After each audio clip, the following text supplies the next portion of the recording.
Hi, welcome back guys. This is your sensei, back with another fanfiction. This is the first part of What If Naruto Prevented Major Tragedy? Now before starting, please give this video a like and subscribe to the channel if you want more videos like this. Now let's get into the fanfic. Naruto unleashed one final technique, the spiral shuriken, a blue swirl of wind-infused chakra forming in his right palm. Using his mastery of the Flying Thunder God technique to move at blinding speed, he appeared before Orochimaru and struck the snake-like villain in the chest with a decisive blow that ended the fight. Exhausted of chakra and unable to escape, Orochimaru collapsed and died. Fearing any trickery, Naruto, Sasuke, and Shikamaru gathered Orochimaru's summoned creatures and remnants and destroyed them completely, leaving no trace. Naruto collapsed to his knees and murmured that it was finally over. Shikamaru and Sasuke rushed to his side. Shikamaru called out, worried about the village leader's condition. Naruto offered a small, tired smile as reassurance.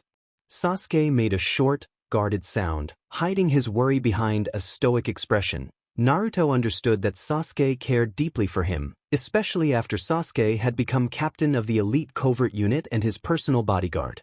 Years had passed since the Fourth Ninja War. Life had been relatively peaceful, punctuated by occasional conflicts that no longer threatened the world on the same scale. Each of them had families to protect. Naruto had achieved his lifelong dream by becoming the 7th village leader after Kakashi. No one had expected Orochimaru to betray the villages once more, nor to attack with such ruin. Not only had the Hidden Leaf been devastated, but the other hidden villages had suffered as well. Over the years, Orochimaru had gathered the bodies of those who went missing or died on missions and used forbidden techniques to reanimate them. He had assembled an army of resurrected warriors and S-rank criminals and subjected many to cruel experiments, forging an unstoppable force that overwhelmed entire nations. In the end, only Naruto, Sasuke, and Shikamaru remained to face the snake and his vast army, and they had won only after enormous loss. Even Shikamaru did not know how he had survived the brutal battlefield. The three of them allowed themselves to grieve at last, shedding tears for the families, friends, comrades, and teachers they had lost. Naruto and Sasuke, now among the most powerful ninja in the world, could not hold back their sorrow as memories of those they loved washed over them. Lying on the hard, barren ground, Naruto sighed and said that at least they still had each other. Shikamaru wiped his face and offered a small, weary smile while Sasuke let out a soft, reluctant laugh. Shikamaru asked what they would do next. Sasuke added that they had nothing left except each other. Naruto opened his cerulean eyes and stared up at the endless sky. Sasuke and Shikamaru did the same, taking comfort in one another's presence. A raspy voice sounded in Naruto's mind, suggesting they could go back. Naruto shot to his feet, startling his friends, and looked inward with a mixture of hope and disbelief. Shikamaru wore a puzzled, worried expression while Sasuke watched with narrowed eyes, tense. They recognized that Naruto was speaking to the Nine Tails within him. Naruto asked the Nine Tails to confirm what he had heard. The Nine Tails replied in his mind that he knew a technique that could send them back in time, admitting he had learned it without permission from Hagoromo, the sage of the Six Paths, but insisting they needed it now. The Nine Tails could not bear to see his host fade. To the beast, Naruto had become a light in his darkness, the one who had reached him when no one else could. The Nine Tails would do anything to save Naruto. Naruto leapt to his feet, exhilarated at the prospect of a second chance to protect the people he loved.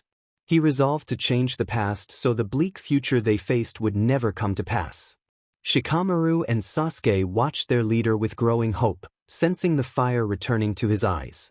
Naruto spoke to them, explaining that the Nine Tails knew a technique that could take them back in time and urging them to trust him. Shikamaru and Sasuke exchanged looks and offered tentative smiles, each holding the same thought: they could save the future. Shikamaru asked for more details about the jutsu, wanting to know what they needed to do, what they needed to know, and what consequences to expect. Sasuke nodded, indicating that he shared Shikamaru's concerns. Naruto adopted his Hokage tone and explained that Kurama would perform the jutsu, but they needed a careful plan. He clarified that they could only go back as far as their 12-year-old selves, Any younger and their bodies would not be able to handle the strain. Their younger bodies would be unable to contain or manage the power, abilities, and knowledge they now possessed. Sasuke asked to confirm that they would keep their current powers, and Naruto affirmed this. Shikamaru scoffed, prompting curious looks from Naruto and Sasuke, and Shikamaru smirked at the notion that they would have two 12-year-olds as the most powerful shinobi in the world. Naruto and Sasuke reacted with playful retorts before returning to the matter at hand. Shikamaru then raised the worrying possibility of going back younger than 12. Naruto explained bluntly that if that happened, both the current and younger selves would die, they would be combining with their past selves, and a catastrophic failure would destroy them all. The three of them shuddered at the thought. Naruto continued, outlining the likely outcome if they succeeded. They would receive a sudden boost in chakra reserves, but their physical abilities would revert to those of their younger bodies, meaning chakra control would be poor. They would need to relearn control and rebuild physical strength the old-fashioned way. His friends groaned at the prospect but recognized at least they would have a head start compared to their original timeline. Sasuke asked about side effects. Naruto hesitated, then admitted one of the consequences. They would see their dead family and friends alive again, which filled them with a mix of painful longing and motivation. For a moment, each of them was lost in heavy silence, emotions swirling, until determination replaced sorrow. Sasuke broke the silence by saying they would protect their loved ones this time. Naruto nodded in agreement, and Shikamaru, though calling the situation troublesome, showed mirth and resolve.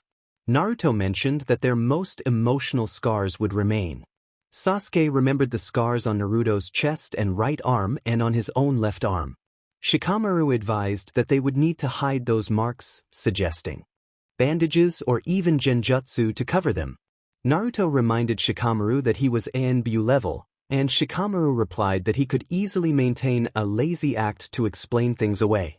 Sasuke worried that sudden bandages would draw questions, and Shikamaru suggested casting a genjutsu over the marks or shrugging them off as a sign of brotherly bond, teasing his friends. Naruto and Sasuke flushed, embarrassed but amused. After a brief clearing of throats, Naruto returned to business and asked Shikamaru for ideas. Shikamaru proposed that, once they returned to the past successfully, they should meet at Sasuke's Uchiha compound, where no one else lived. The Hokage could place barriers and silence seals to ensure privacy and prevent disturbances. They would leave shadow clones as alibis. Once they met up, they would confirm everyone had returned safely and plan their next steps. Naruto specified their target, a week before the graduation exams. Shikamaru noted that this left plenty of time for preparation, but warned they would have to act like their younger selves to avoid attracting attention, especially from the third Hokage, Root, the Council, the ANBU, and their Jonin sensei. Anything suspicious could lead to being labeled spies for knowing things 12-year-olds should not know. Sasuke expressed a wish not to deal with Naruto's antics again until after graduation, and Shikamaru quipped that Naruto should end up on the same team as Sasuke, prompting playful reactions and laughter from the three of them. Once they had settled, Naruto placed a hand on each of his friends' shoulders and asked if they were ready. Shikamaru and Sasuke nodded, smiling softly. They accepted that as time passed and circumstances changed, the advantage of future knowledge would fade, but they believed that knowing people's potentials and having each other would be enough to face whatever came. Naruto called on Kurama to perform the jutsu, and in a flash of blinding light, they disappeared. Naruto groggily opened his eyes to find it was morning.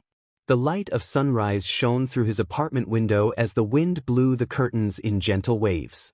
Realizing he was in his apartment, Naruto shot up and unceremoniously fell from his bed and whimpered in pain. Kurama, in the mindscape, commented tiredly that Naruto should calm down. Naruto called out to Kurama and hugged the huge fox in the mindscape, glad and surprised to be back in his old apartment and occupying his 12-year-old body. He inspected his younger frame with a sad smile, noting how malnourished he looked, then brushed the thought aside with resolve to eat better than just ramen. He reminded himself that Henge no Jutsu would be useful this time around and found it odd he had never considered using such a basic technique to improve his childhood life. Kurama told Naruto that the jutsu had taken a great toll on his chakra and that he was exhausted, but reassured him that it was nothing serious. Naruto asked if Kurama was sure, and Kurama cheerfully insisted he would be back in top condition soon. Naruto accepted the reassurance, though he imagined several hearty meals for Kurama in the mindscape. He urged Kurama to eat well and get better. Kurama chuckled, indulged in the imagined feast, and soon closed his eyes and fell into a deep sleep. Naruto felt lonely as he exited the mindscape and brought his consciousness back to his apartment. Naruto grimaced at the mess. He muttered to himself about being sloppy and then used hand seals to create 5 shadow clones that set about cleaning. He quickly cleaned himself up and changed out of his sleepwear. After leaving instructions with his clones, Naruto jumped out the window, landed expertly and silently on the ground, and headed toward the Uchiha compound. He ignored the glare and hostile looks from villagers, choosing instead to immerse himself in plans for the future. Naruto planned to return to the Namikaze Uzumaki compound to access the resources and space he would need. As heir to both the Namikaze and Uzumaki clans, he had the wealth and means to set up a proper base. A study room, library, basements holding his family's scrolls and techniques, and training rooms. He intended to create seals that would allow Sasuke and Shikamaru access to the compound so they could train freely in taijutsu, ninjutsu, fuinjutsu, and other disciplines. He also planned to go through the clan scrolls he had not fully read. Those scrolls had been safely kept in secret basements sealed with a blood seal that only he could access. In the future his family had been allowed access, but for now, until he changed the seal, only he could enter. Being in Uzumaki had its perks. Naruto had become a seals master. He sighed as he thought he also needed to replace his embarrassing jumpsuit. With his wealth, he would no longer have any problems buying better clothes, though he would still rely on Henge no Jutsu while shopping. For the moment the villagers still hated him, except for Tuchi and Ayam from the ramen shop. Other shops would not serve him, and many spat and cursed at him.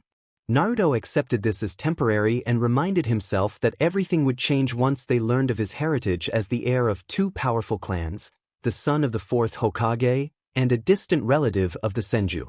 As he approached the Uchiha compound, Naruto continued contemplating improvements for the village, security measures, and people close to him.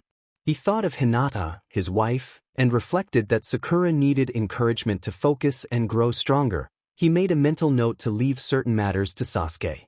When Naruto entered Sasuke's house, he was clumsily tackled by 2 12-year-olds. He quickly recognized their chakra signatures from a distance, Shikamaru and Sasuke. Sasuke exclaimed in triumph that their plan had worked, and Shikamaru nodded with a wry smile. The 3 of them grinned, relieved and happy to be together. They moved to the living room and began exchanging ideas. Naruto explained his thoughts from the journey and the 3 of them launched into a full discussion about what would happen next and what they intended to do. Naruto described his plan to use his 2 most famous techniques, Kage Bunshin and Henge no Jutsu, to create a one-man spy network.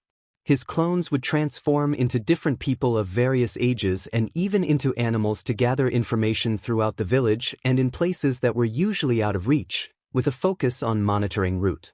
They debated the logistics and contingencies, each contributing their perspective as they prepared for the tasks ahead. The clone would dismiss itself once it had reached its objective and passed on the information, remaining longer only on important missions or when it intercepted crucial intelligence. Shikamaru and Sasuke covered the walls with piles of papers, timelines and messy notes as they planned strategy and layered countermeasures. Naruto set up barrier and silencing seals around the Uchiha compound and agreed with Shikamaru to place additional seals around Shikamaru's room so they could speak in private without being overheard. After hours of discussion, their stomachs protested. Naruto suggested they go to his home to continue talking. He said he would ask his mother to make extra food and that the village leader could place the seals in his room. Shikamaru emphasized that they had already discussed making sure Naruto was well fed. He reminded them of how poorly Naruto had been treated as a child and how malnourished he had been. They would not let him go on missions half-starved again. Naruto laughed sheepishly at the concern. As his closest friends, Shikamaru and Sasuke had heard Naruto's account of his childhood. When they learned how he had been treated, both nearly lost their temper and wanted to confront the villagers, but Naruto stopped them. He argued that revenge was not worth it and that he forgave them. Even after everything he had suffered, he chose to pardon others, and that hardship only strengthened his resolve to become village leader so he could protect children from the same pain. To Shikamaru and Sasuke, Naruto felt almost like an angel. Although others had called him names demon, monster, murderer, to them he remained kind, forgiving and selfless. Sasuke was moved to tears that day and later volunteered to become Naruto's captain in the special forces and his personal bodyguard. Shikamaru resolved to stay at Naruto's side whenever possible. Naruto admitted that since they were back in the past, he technically was not their village leader anymore. Both Shikamaru and Sasuke reacted angrily. Sasuke declared that, regardless of rank or the presence of the third village leader, he and Shikamaru would always prioritize Naruto's orders. Naruto sighed in exasperation as Shikamaru showed the same determination. Naruto accepted their loyalty with a grin but asked them to call him by his name in public to avoid strange looks. Despite the request, Shikamaru and Sasuke answered in unison that they would address him as village leader as they set off for the Nara compound. Observant, experienced onlookers would have noticed Shikamaru and Sasuke flanking Naruto on either side, a few inches behind him, adopting the posture of subordinates. Naruto sighed again and shook his head, amused. Shikamaru halted his steps, and Naruto and Sasuke turned back to look at him, puzzled. Naruto raised his eyebrows and asked what was the matter. Shikamaru realized with a start that he had almost forgotten about his father and explained that their chakra control was a mess. He admitted he could hardly mask his chakra properly and, with the unusually large reserves they had brought from the future, his father would notice. Naruto hummed thoughtfully and resumed walking toward the Nara compound, with Shikamaru and Sasuke close behind. Naruto remarked that Shikaku was almost as smart as Shikamaru and admitted he had thought about telling him and the other elders everything from the start, but had refrained for various reasons. He asked for their opinions, especially Shikamaru's, since it was his father. Shikamaru argued that their chakra alone would invite suspicion from Shikaku and other Jonin, and possibly from the third Hokage. He recommended keeping quiet as long as possible. The people here did not know them as they had known one another in the future, and loyalties could not be taken for granted. He did not expect them to listen to Naruto over their Hokage, and he refused to let uncertain factors jeopardize the mission. Sasuke tapped his chin and supported the plan to divert questions until the truth could no longer be hidden. Naruto smiled broadly at the conversation, and Shikamaru blinked at him. Sasuke, puzzled by their reactions, asked why Naruto was always grinning. Naruto beamed and said he was simply happy that Sasuke spoke more now. Sasuke grunted, though the corner of his mouth betrayed a small smile. Shikamaru shook his head, amused. A familiar voice called out, and the three time travelers turned. Shikamaru's throat tightened, his eyes darted around, suddenly unprepared to see a friend he had lost in their original timelines standing alive before him. Chuji walked up, chips in hand, and various emotions crossed Shikamaru's face before Sasuke's jab at his ribs snapped him back to the present.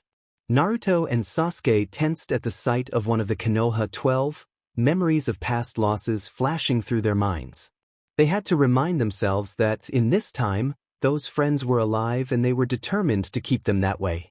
Shikamaru greeted Chuji awkwardly, and Naruto and Sasuke nodded in acknowledgement. Chuji recognized Naruto and Sasuke and continued munching on his chips, humming as he considered them. The three froze for a moment, unnerved, until Chuji gave a carefree observation that he had not expected to see them together. His easy remark eased the tension, and the group relaxed. Chuji asked where they were headed. Shikamaru explained that he was on his way home for lunch after a stroll and that he had bumped into these bickering idiots. Naruto protested the jab, and Sasuke scowled, but they were inwardly grateful for Shikamaru's quick excuse. Chuji nodded and said he would see them at the academy the next day, then moved on. The three would-be genin breathed a collective sigh of relief. Naruto suggested getting ramen at Ichiraku and then doing chakra control training. Shikamaru and Sasuke agreed, and they ate before heading to training ground. The exercises did not go well at first, but muscle memory took over as they envisioned the battlefield from their future. Imagining the danger and urgency they had once faced helped them regain control. When they succeeded, Naruto whooped with joy, and they ran and jumped through the trees, checking their footing and chakra as they went. Next they entered Training Ground 44, the Forest of Death, to work on taijutsu, ninjutsu, genjutsu, shurikenjutsu, and kenjutsu. The three 12-year-olds were satisfied to find their abilities intact, though they noted that their younger bodies felt less physically powerful than they remembered. As dawn approached, they ended their training, rested, masked their chakra, and made their way back to the village. They stopped to buy supplies. A few villagers glanced or stared, but those reactions lessened when they saw two clan heirs, a Nara and an Uchiha, accompanying the Jinchuriki. The presence of respected families discouraged anyone from taking advantage of Naruto. When a few overconfident shoppers pushed their luck, Shikamaru and Sasuke issued stern warnings that quickly ended the problems. Naruto playfully tapped their heads to make them stop, then led his friends out of the shops. The shopkeepers would have fainted or run out in fear if they had continued to radiate such hostile intent toward the villagers who had treated Naruto poorly. Naruto gathered scrolls for his seals, weapons such as kunai and shuriken, 2 pairs of combat boots, black NBU pants, hooded jackets, and long-sleeved black V-neck shirts. He noted that he would pick up more items at the Namake's compound, including his father's Hiraishin kunai. Shikamaru and Sasuke decided to return to the Namake's compound with Naruto because their clones were still intact and could take their places. They insisted it was not because they wanted to stay with Naruto and protect him. Before leaving, Naruto placed a gate seal to allow travel between the compound and Naruto's apartment, Sasuke's house, and Shikamaru's room so they could return quickly if anything happened and replace their clones. The gate seals were keyed with blood seals so not just anyone could pass through. After seals were placed around the Uchiha and Nara compounds, including barrier and silencing seals, the 3 young ninjas went to the Namake's compound. Naruto opened the gate with his blood. The compound was protected by genjutsu and other seals that concealed it from view, making it the safest hideout they had. Still, they planned to establish a proper bunker at the Uchiha compound because of its many tunnels and secret rooms. Naruto declared that he wanted a bunker and confirmed the decision. Shikamaru sighed and shook his head at his Hokage's antics, while Sasuke grunted with a smirk. Shikamaru raised an eyebrow and asked what they would use a bunker for and suggested they could simply meet at Naruto's house or apartment. Naruto explained enthusiastically that everyone could have a place in the village. He planned to recruit strong, reliable allies and friends to carry out secret missions across the elemental nations and, if possible, save the world. Sasuke asked if everyone would be included. Naruto said yes and named Itachi and Nagato among those he hoped to bring in, along with the rest of the Akatsuki. Shikamaru reacted with disbelief at the idea of sheltering S-rank missing nin. Naruto acknowledged the concern and said he did not know about Zetsu, but believed the other members longed for a place to belong and acceptance. He thought Konoha could offer both. Shikamaru remained unsure, questioning whether it was wise to let dangerous missing nin reside in Konoha and worrying about their attitudes. Sasuke pointed out that the 3rd Hokage and the rest of Konoha's population would probably oppose the idea, and that the council would object as well. Naruto explained that the plan would not be immediate but that he wanted to give them a chance. Nagato was his cousin and had meant well, Naruto said. His methods had been wrong, but if Naruto could speak with him earlier, they might change his course and save many lives, including those of Asuma and others. Shikamaru's interest was piqued, and Sasuke seemed hopeful at the prospect of bringing his brother back. Naruto proposed letting the former Akatsuki settle gradually. He suggested they might have to rely on transformation jutsu for daily needs at first, but hoped that in time they could reintegrate into society, form new bonds, and find a place to call home. Sasuke and Shikamaru looked at Naruto with respect and admiration, then their expressions darkened as they remembered other threats. Sasuke asked what Naruto planned to do about Obito and Madara. Naruto admitted he was not sure yet and needed more time to think. He believed that having the Akatsuki at their side would disrupt Obito and Madara's plans significantly, but he did not expect them to give up easily.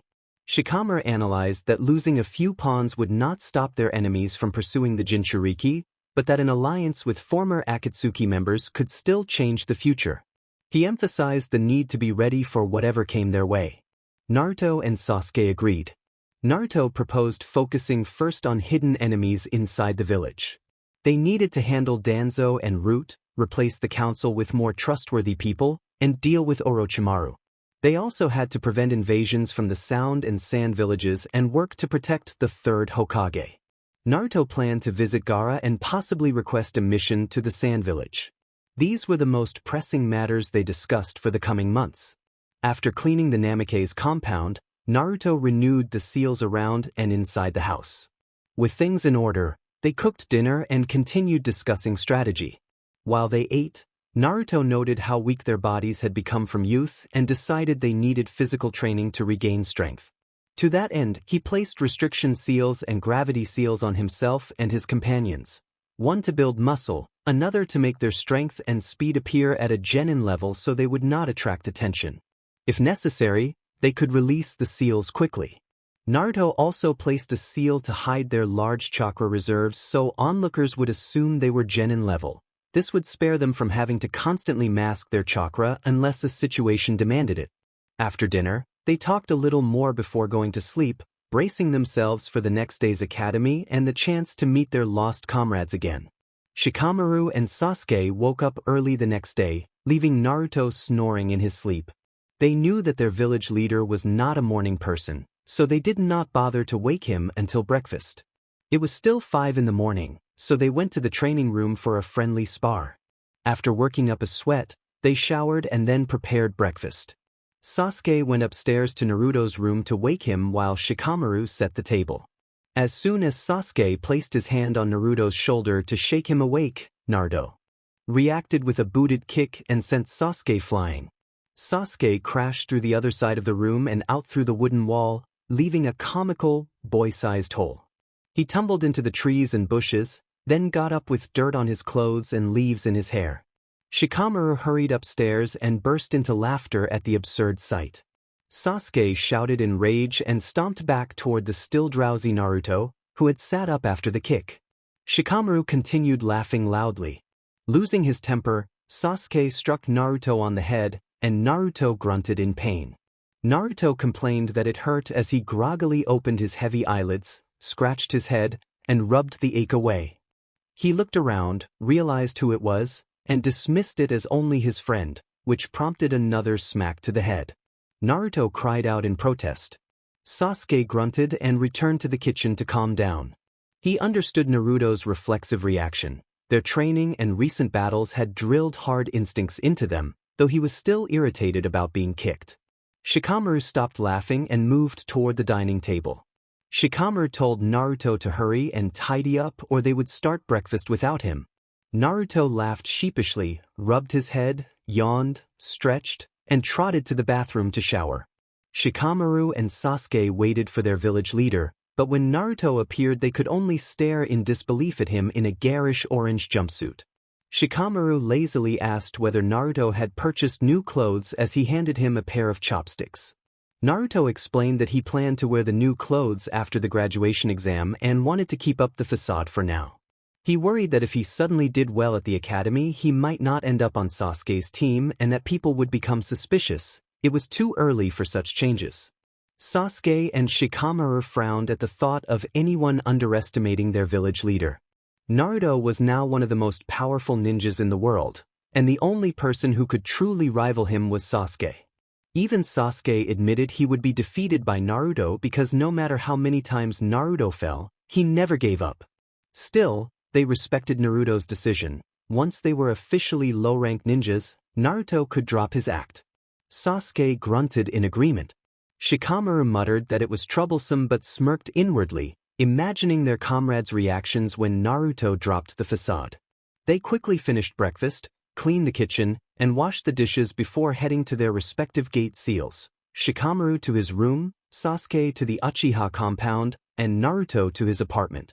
Naruto grinned and said they would meet later at the academy. Sasuke left immediately, but Shikamaru hesitated with his hand on the doorknob. Opening it would transport him to his room at the Nara compound. Naruto noticed Shikamaru's solemn, indecisive expression and understood that he was conflicted about facing his parents. Naruto realized that Shikamaru's father had died in the Fourth Great Ninja War and his mother had died long ago in the war against Orochimaru. He moved to stand directly behind his friend and placed a reassuring, comforting hand on Shikamaru's shoulder, which calmed him. Shikamaru had used a shadow clone the previous day, so he had not truly met his parents yet. Naruto called Shikamaru by a shortened name, and Shikamaru glanced up. Naruto smiled with understanding and encouragement. Shikamaru returned the smile and nodded to their village leader, his eyes communicating that he would be fine and that he was grateful. Naruto urged him to cherish every moment with his family and reminded him that they had come back to make a difference and protect everyone. Before Shikamaru could reply, Naruto opened the gate seal to Shikamaru's room and gently pushed him through. Shikaku had been puzzled by his son's recent behavior. Shikamaru's room had been unusually quiet, with hardly a peep. One morning Shikaku had sensed a sudden spike in chakra and recognized it as his son's, but he could not understand how it had surged to the level of the elite covert forces. When he went upstairs to check, he found Shikamaru awake, scratching his back and yawning with a bored expression. Shikaku noticed that his son's chakra had already dropped to about half of what it had been moments earlier, but it still registered as enough power for a low-level elite ninja. He narrowed his eyes in thought. Shikamaru's clone asked what was wrong, which brought Shikaku out of his thoughts. Shikaku smiled and told him to come down for breakfast, though he made a mental note to report the chakra incident to the village leader later.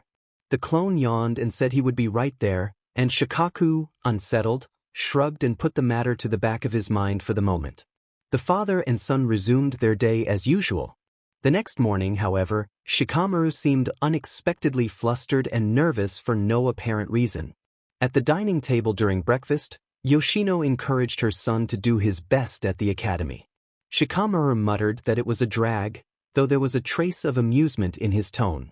Shikaku noticed that, unlike the previous day when his son had acted normally, Shikamaru now avoided making eye contact with either parent.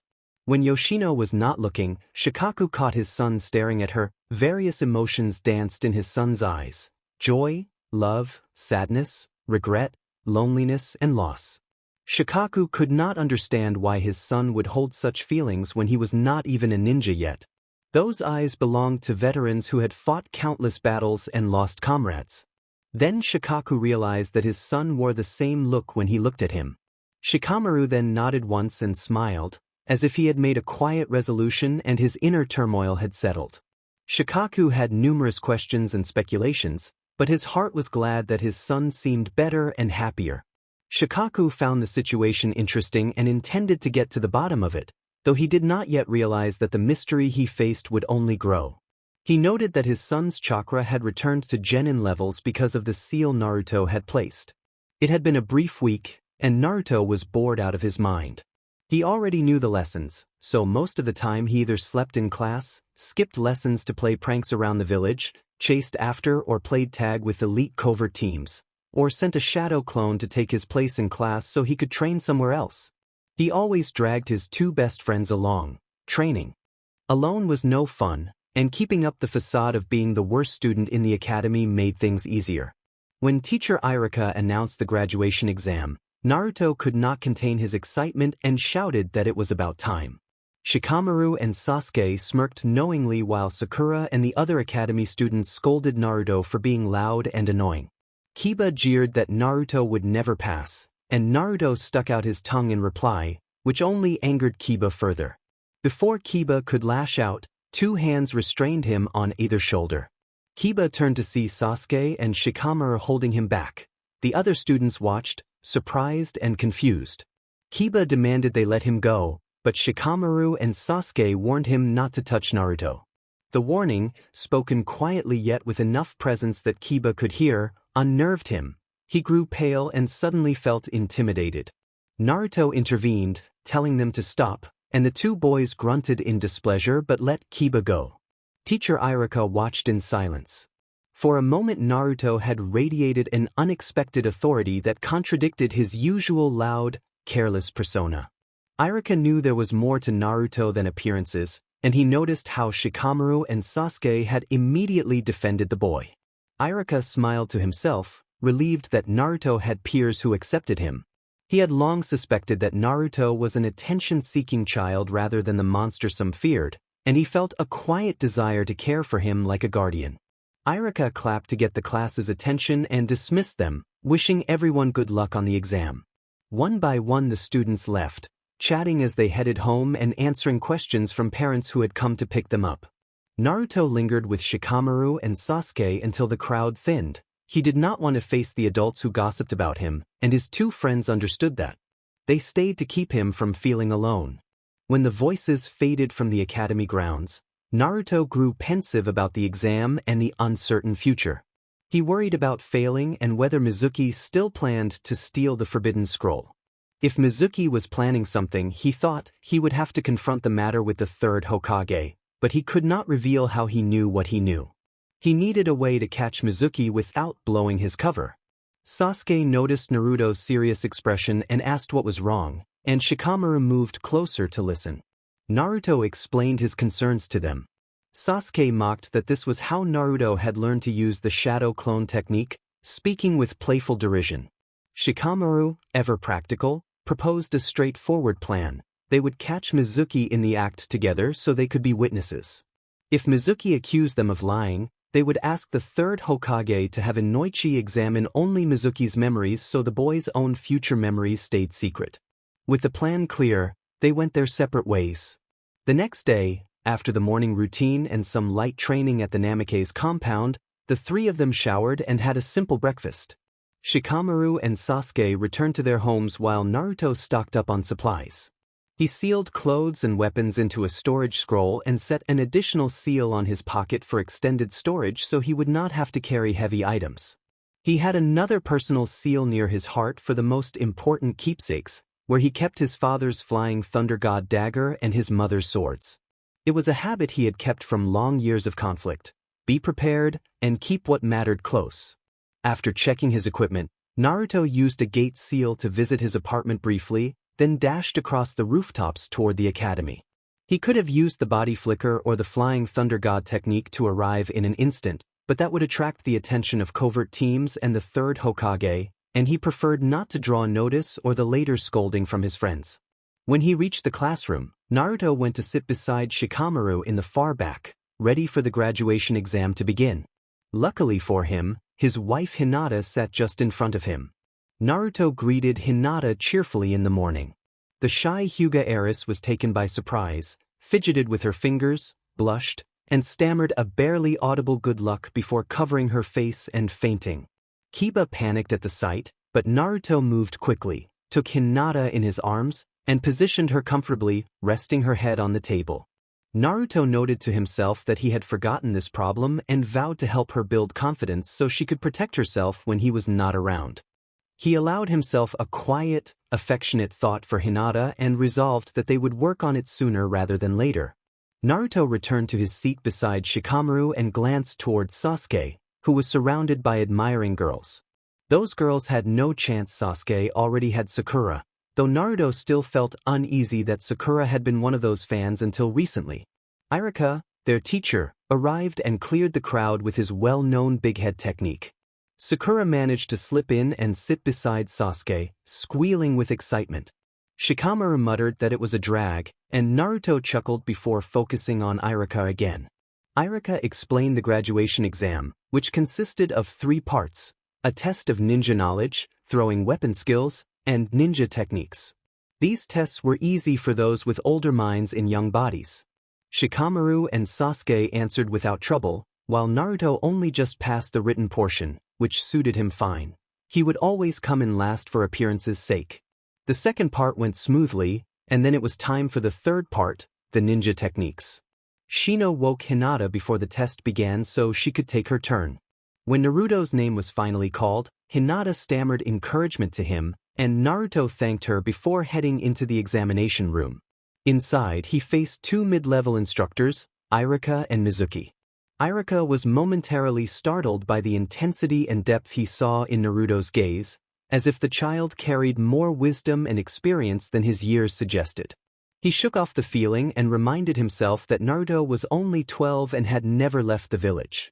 Mizuki explained that for this part of the exam the students must perform the substitution technique, the transformation technique, and finally create 3 passable clones. He did not notice anything unusual about Naruto and was confident in his assessment. Naruto agreed cheerfully and performed the first 2 techniques without trouble, but hesitated when it came to the clone technique. Mizuki smirked, sure Naruto would fail. The boy had never managed a proper clone before and seemed ill-suited for the task given his unusually large chakra reserves. Naruto asked Iruka if he could use a different clone technique because his chakra was too large for the usual method. Iruka blinked in surprise but consented, curious where Naruto had learned another method. Mizuki sneered inwardly, sure the boy could not succeed. Naruto made the necessary hand seals and performed a forbidden clone technique that used a great deal of chakra. Iruka and Mizuki watched in shock as 20 solid copies of Naruto appeared, all grinning and raising their fists together, shouting Naruto's trademark declaration in unison. Iruka blinked and laughed awkwardly at the spectacle, while Mizuki's expression darkened. Naruto asked if he had passed. Iruka congratulated him and told him to come forward to receive his forehead protector. Naruto chose a black protector and tied it around his left arm, then gave one last look toward Mizuki and left the examination room with a triumphant smile. Kiba, ready to scold him for failing, stood dumbfounded at the sight that Naruto had indeed passed. The other academy students were equally surprised that their perennial underdog had pulled through. Hinata was quietly happy that they had both passed and secretly hoped they would end up on the same team. Shikamaru smirked, and Sasuke grunted as usual. After all the students had been tested, Iruka announced the newly successful junior ninjas and instructed them to return next week to be placed on 4-person teams and meet their senior ninja instructors. The students were dismissed. Friends and family gathered at the academy main entrance to hear which students had passed the exam. Some were disappointed while others celebrated. Sasuke left quickly to escape his admirers. Shikamaru was met by his proud parents, who had been certain he would pass. They were, after all, the Nara family. Naruto sat on the swing in front of the academy, half expecting Mizuki to approach. Shikamaru kept a careful eye on his Hokage and prepared to move if Mizuki appeared. Shikaku noticed his son's focus on Naruto and asked whether Naruto had passed. Shikamaru answered that he had. Shikaku was puzzled by his son's interest in the Uzumaki boy. He watched as Shikamaru began to walk toward Naruto at the exact moment Mizuki appeared and started talking to the boy. The villagers' whispers about Naruto being the host of the Demon Fox were growing more noticeable, and Shikaku sighed at his inability to change their minds. He followed his son, curious about what he planned to do. Something about Shikamaru had changed, and Shikaku could not quite place it. Meanwhile, Yoshino chatted with other mothers and boasted about her own son. As Shikamaru approached, he asked what they were talking about. Shikaku noticed Mizuki's slight frown and grew suspicious, remembering that Mizuki disliked Naruto and wondering why he was behaving so friendly now. Naruto quickly explained that Mizuki had offered him a field test to become an official genin, saying only 9 graduates would pass, at which Mizuki awkwardly covered Naruto's mouth and laughed. Shikamaru and Shikaku exchanged a raised eyebrow. Shikaku decided Mizuki was up to something and resolved to report it to the Hokage. Shikamaru asked his father whether such a field test existed. Shikaku explained that there were 2 ways to become an official genin: a field test or survival training given later by each student's jounin sensei. He then turned his gaze toward Mizuki and asked in a biting tone when the Hokage had given Mizuki permission to hold a field test for specific genin, warning about the consequences of holding an unauthorized test. Mizuki replied nervously that he had planned to ask the Hokage for permission and said he would go ask now. It was obvious his plan was being thwarted. Shikaku did not miss Mizuki clicking his tongue as he left, and he also noticed the reaction of the 2 time travelers nearby. Shikaku decided to go to the Hokage Tower to report Mizuki and have the ANBU keep an eye on him. Shikaku teased that Shikamaru was interested in Naruto and suggested they might become friends. Shikamaru rebuked his father without real harshness. It sounded more amused than angry. Naruto responded that he would be happy to be friends, an answer that warmed Shikaku, who felt sorry for how the villagers treated the 4th Hokage's son and hoped that a friendship with his own son would make Naruto feel more at ease. What Shikaku did not know was that Shikamaru had planned the moment. By appearing friendly with Naruto, Shikamaru created a plausible reason to be near him. If they suddenly appeared to be good friends, others might find it odd, but with a reason established, they would not attract suspicion. Before the time travelers returned from the future, their 12-year-old selves had barely spoken to one another. Naruto and Sasuke had been rivals. Making Shikamaru a friend and Sasuke a teammate would give them solid reasons to be seen together without strange looks. Mizuki was soon caught in the act. Unable to coerce Naruto into helping, he tried to steal the forbidden scroll himself. Because Shikaku had reported his suspicious behavior, the ANBU had been keeping watch and easily intercepted the theft. Naruto and Shikamaru happened to be present to witness the incident. Naruto had invited Shikamaru to celebrate passing the exam at Ichiraku, with Iruka promising to treat them. Iruka noticed Mizuki running across a nearby rooftop with a large scroll strapped to his back and the ANBU in pursuit. Sensing trouble, Iruka chased after them, and Naruto and Shikamaru exchanged a knowing look and followed. When they arrived at a clearing in the forest, Iruka called for Mizuki to stop. Mizuki halted and turned to face the approaching Chunin and the newly graduated genin with a sneer. Iruka demanded to know what Mizuki had taken. Naruto asked innocently what was happening, with Shikamaru close behind him, eyes narrowing as he assessed the situation. Mizuki sneered and called Naruto a demon. Naruto pretended to be surprised and flinched at the insult. Shikamaru moved quickly in front of the village chief to protect him.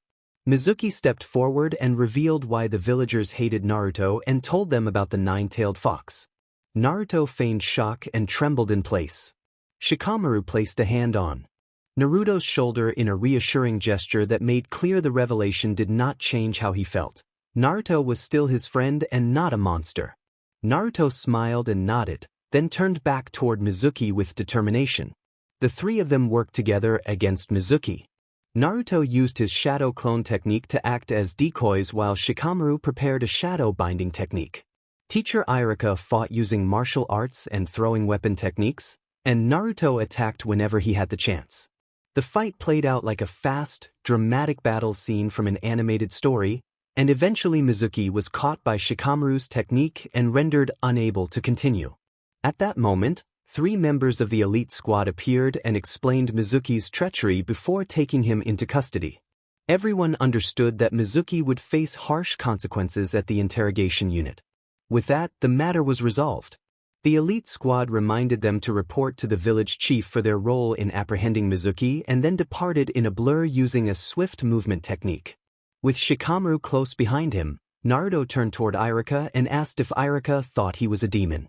Iruka's eyes widened at the implication, then he stepped forward and hugged Naruto, reassuring him that he was not a demon and that he was valued.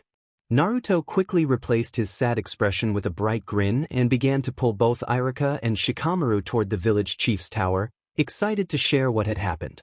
Shikamaru muttered that it was a drag, though a small smile tugged at his lips. Iruka laughed quietly, relieved that Naruto's energy and cheer had returned. The day ended peacefully. At the village chief's tower, the elite squad explained the events involving Mizuki to the third village chief, Hiruzen. Hiruzen thanked Iruka, Shikamaru, and Naruto for their work and then waited in silence, the room growing tense as he considered what to say next. Shikamaru, recognizing the pause, asked if there was anything else, prompting Hiruzen to continue. Hiruzen asked Naruto how he had learned the shadow clone technique, curious after reading the results of Naruto's graduation exam and noting that the technique was difficult even for high-ranking ninjas. Naruto explained that one morning on his way to the academy, he had passed a training ground and seen 2 ninjas sparring. He described how the silver-haired ninja made different hand seals and produced 2 shadow clones. Naruto said he had been puzzled at first, but after trying the seals himself he discovered they produced real clones. He practiced them because he thought his large chakra reserves made it easier for him, and that was why the shadow clones came naturally to him. Hiruzen listened and seemed satisfied with the explanation. Both Iruka and Shikamaru relaxed inwardly. Hiruzen then told Naruto that he was sorry for not telling him about his condition earlier. He had been trying to protect Naruto but realized that had not been the right choice. Hiruzen felt guilty for how the villagers had treated Naruto, But he had feared revealing Naruto's heritage because Naruto's parents had many enemies and Naruto was still young and vulnerable. Hiruzen had assigned members of the elite squad to watch over him for that reason.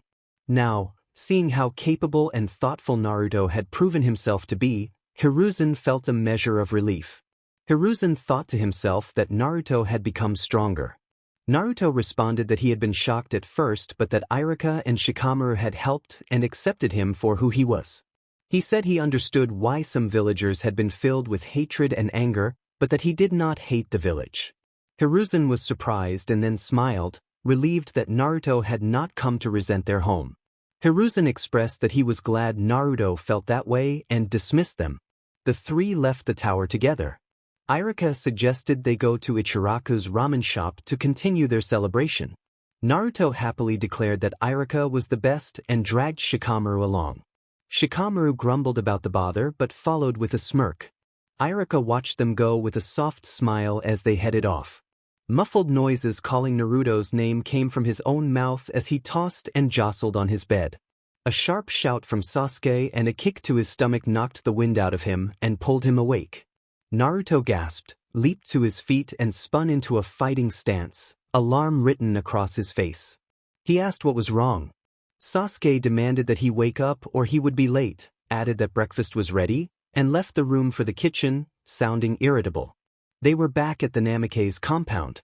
After the Mizuki incident, Naruto and Sasuke had reviewed what happened. Over the weekend they trained and resummoned their summons to receive reconnaissance reports on Orochimaru, the Akatsuki, and Danzo. After analyzing the information, they sent their summons back out. Naruto dispelled his distributed clones, reviewed the gathered intelligence, and relayed key findings to his strategist and advisor Shikamaru and to Sasuke, who was acting as ANBU captain. He then created a new batch of clones, had them transform into animals and various people, and spread them throughout the village to maintain his single-person spy network. Naruto groaned as he got up and headed to the bathroom. Today they would finally be placed into teams. He looked forward to seeing Kakashi-sensei again but worried that Kakashi's instincts would lead him to pry for answers. Naruto also planned to drop his idiot act today to avoid another lecture from Sasuke. After a quick shower he glanced at his familiar orange and blue jumpsuit and spoke to it in private, promising to keep it safe.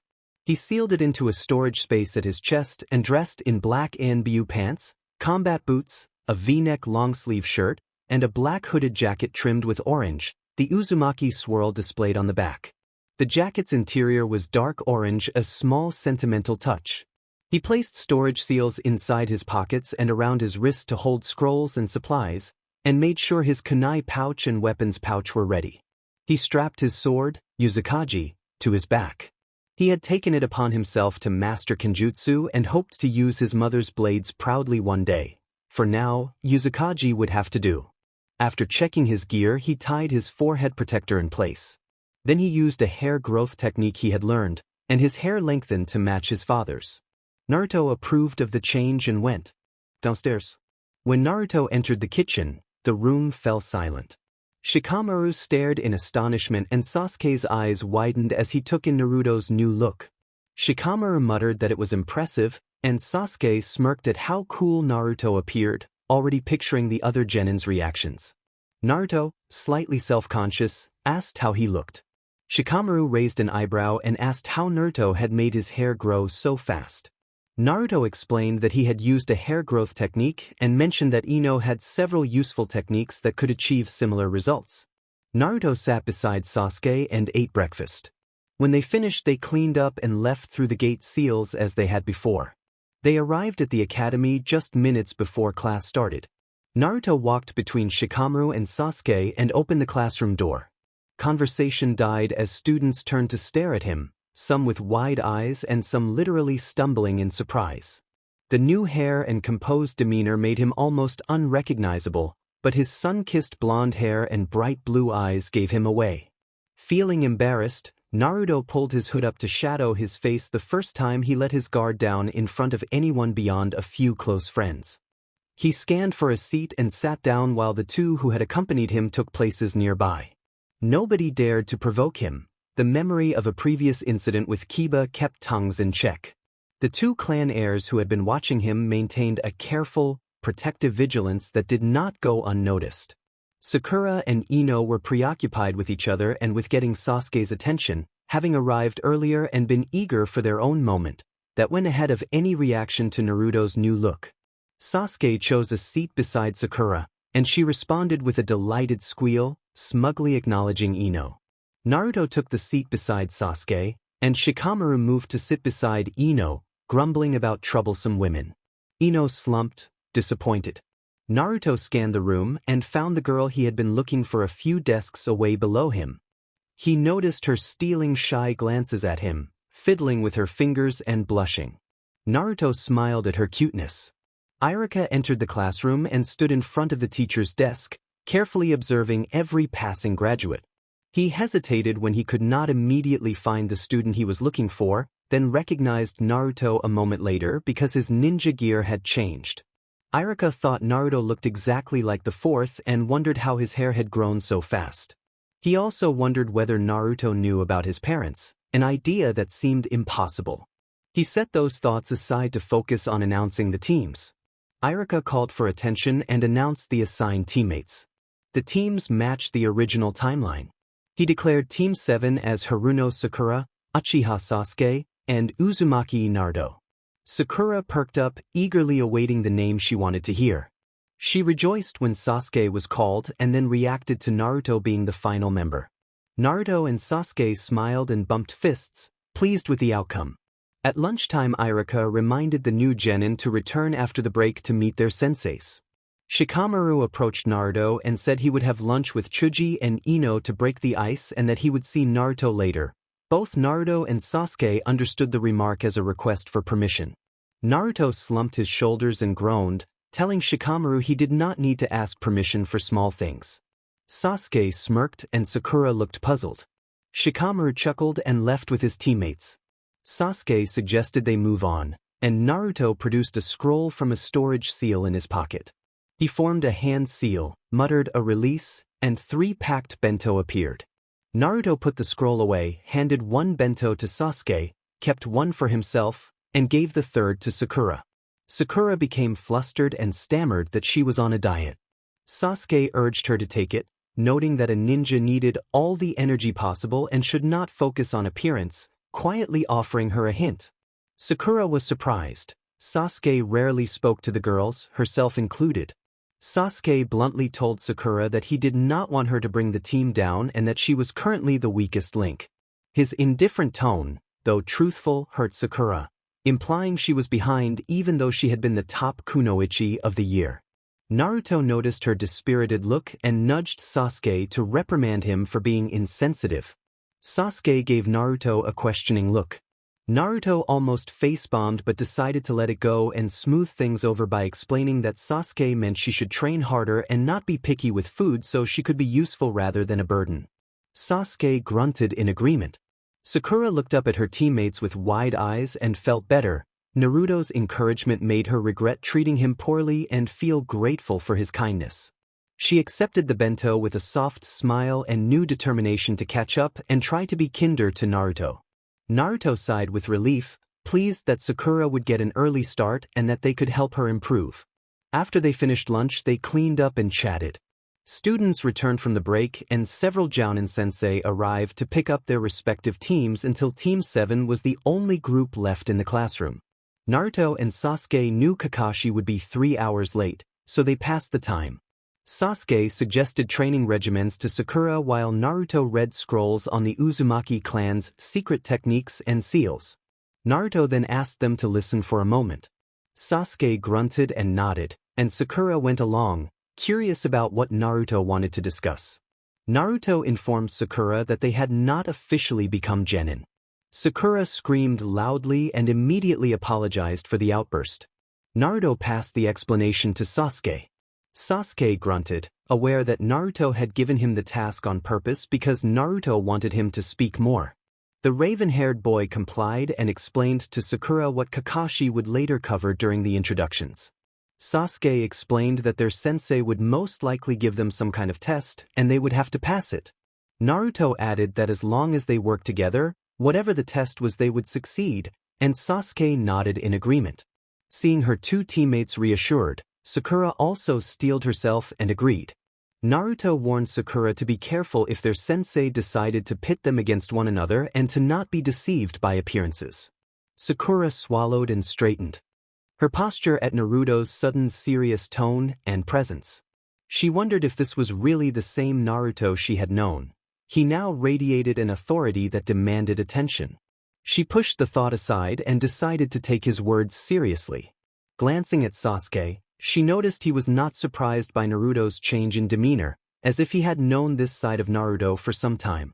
Sakura felt ashamed for having underestimated Naruto before. Her vision had cleared, and both Naruto and Sasuke had helped her see more clearly. Naruto checked the clock on the classroom wall and noted that they still had an hour left.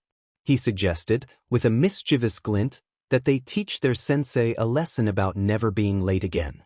Sasuke smirked and rolled his eyes, and Sakura felt a twinge of dread at the darkly playful energy between them. The three of them went to the rooftop, where Sasuke and Naruto snickered quietly at their plan while Sakura watched with an apologetic expression. She had helped with the prank only a little. Leaning against the railing with his arms crossed and a mark on his face, Hatake Kakashi stood covered from head to toe in stubborn, colorful glue. Flashback. On team placement day, the Hokage and several familiar Jounin stood around a crystal orb, overseeing a classroom full of newly graduated genin. Irika had been assigned as their teacher. The Hokage had received word from Shikaku that his son Shikamaru had been behaving oddly. The change was subtle, but Shikaku knew his son well enough not to ignore it. The Hokage was grateful, however, because Shikamaru had befriended Naruto and the two had been seen together often. Hiruzen worried about Naruto's loneliness as the host of the Nine-Tailed Fox, and he took comfort in the fact that Shikamaru had helped in capturing Mizuki and had accepted Naruto for who he was, not as a demon. From that, the Hokage saw potential in the Nara clan heir. The Hokage asked Asuma to take good care of his team and remarked that Shikamaru showed much promise and could be one of the first genin to be promoted to Chunin in the upcoming exams. They waited for the last students Shikamaru, Sasuke, and Naruto to arrive before Irika could announce the teams. The Hokage and the Jounin exchanged nervous looks when a pale blonde Kunoichi and a pink-haired Kunoichi raced down the hall, arguing over who would arrive first and bumping cheeks as they hurried along. The Hokage turned toward the silver-haired Jounin who sat calmly by the window. The Hokage asked Kakashi what he thought of his upcoming team and whether he would pass them if the council's involvement in their placement were set aside. Kakashi replied that the chance was slim. He described Naruto as a loudmouth and a knucklehead, Sakura as a fangirl, and Sasuke as an arrogant avenger who believed he was better than everyone else. Kakashi dismissed them as the worst possible team, speaking without looking up. The Hokage smiled, unconvinced by that assessment. Hiruzen disagreed and pointed out that Naruto knew the shadow clone jutsu, which he had learned by observing other ninjas. Naruto had analyzed why he could not create a normal clone and used the shadow clone technique to pass his exam. The Hokage noted Naruto's unwavering determination. Despite having reason to resent the village, Naruto had chosen to protect it.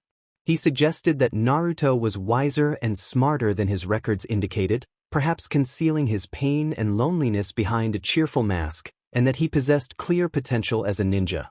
Kakashi did not fully believe it, but he filed the Hokage's observations away.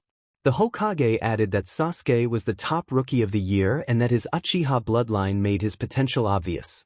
He returned his attention to the crystal orb as Shikamaru, Sasuke, and Naruto appeared at the classroom entrance around the same time. What surprised them most was Naruto's appearance. Through the orb, the Hokage and the Jounin watched Naruto no longer wearing his orange jumpsuit. He looked like a proper ninja. His sun-kissed blonde hair had grown longer, more like Minato's, and his resemblance to Minato drew their attention. Hiruzen wondered aloud whether Naruto knew about his heritage. He thought it unlikely, since Naruto had only recently learned about the Nine Tails and his parents had never been mentioned, but the coincidence gave him pause. The village leader wondered how Naruto had managed to grow his hair so quickly, troubled. Hiruzen raised an eyebrow at the katana strapped to the young man's back. He had never known that Naruto could wield a sword. Hiruzen noted the composed air about him and thought that the boy must be a master of deception. His eyes widened at the next sight. The three junior ninjas stood at the entrance, with Naruto in the middle and Shikamaru and Sasuke flanking either side as if protecting a superior. Shikamaru had been acknowledged as Naruto's friend, so Hiruzen could understand that placement, but Sasuke, prideful and arrogant, standing slightly behind Naruto, was unthinkable. Kakashi narrowed his visible eye in suspicion but shrugged it off. Sasuke may have thought arguing about formations pointless when they were all entering the classroom anyway. Hiruzen expected the new teams to be guided well, so he instructed Kakashi to watch over Sasuke and Naruto. He found it curious that Naruto had apparently removed a mask that had hidden him for so long and felt it would be interesting to see what else would come to light. Kakashi acknowledged the village leader and then the high ninja dispersed, some using instant movement and others leaving through the door to meet their new junior teams. The memory faded, and Kakashi reprimanded himself inwardly. He had been completely tricked. He had hoped to uncover Naruto's real self once they deduced the mask, but it had been a mistake to think the boy would not prank him now that he seemed to have dropped it. The thought of a very long bath made Kakashi sigh again. Sakura, the pink-haired female ninja, asked their teacher what they would be doing, and Sasuke and Naruto snickered at Kakashi's appearance. Kakashi wondered why the two seemed close when reports had stated they hated each other, but he decided to focus and observe them later. He would have plenty of time. Kakashi smiled with one visible eye and instructed them to introduce themselves. Sakura suggested Kakashi go first, which made him visibly uncomfortable.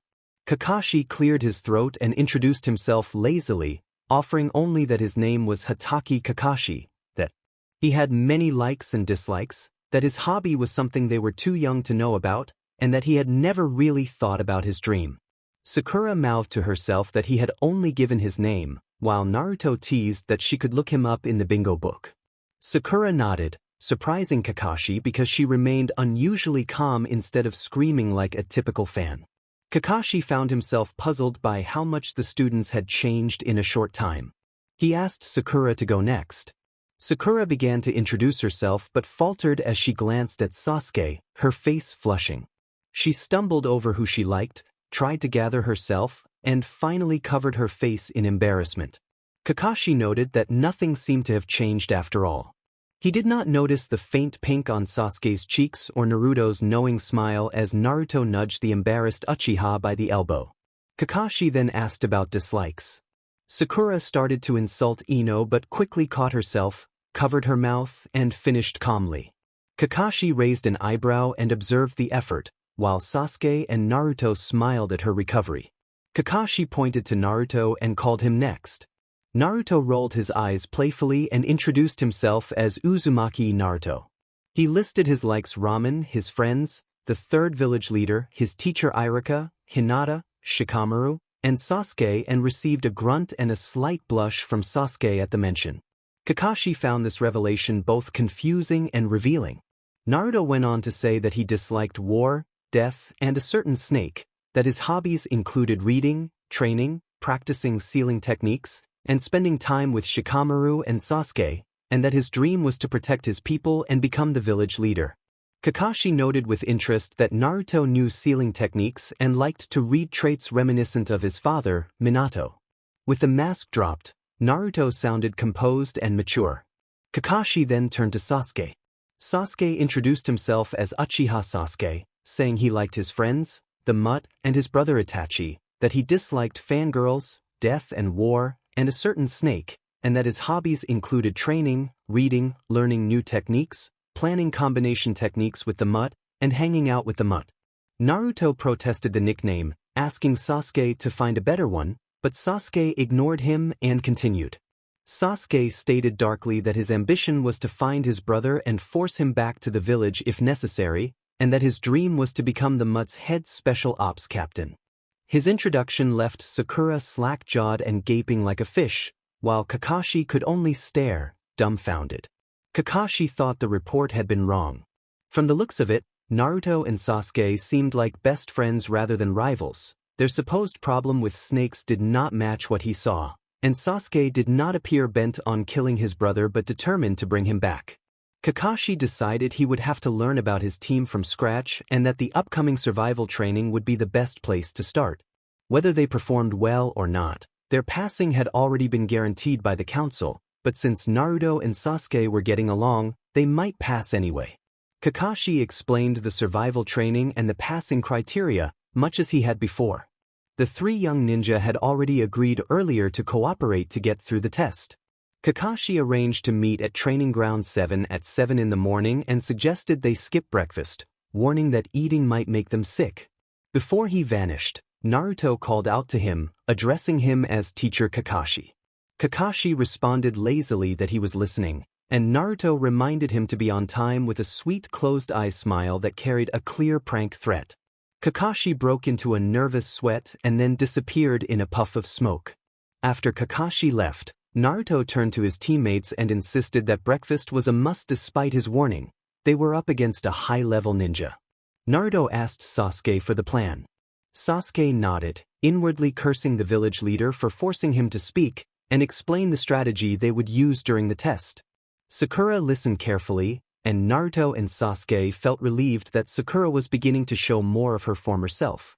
At the village leader's tower, Kakashi had gone quickly to report. He knocked on the office door a couple of times and, once acknowledged, entered, bowed, and addressed the village leader.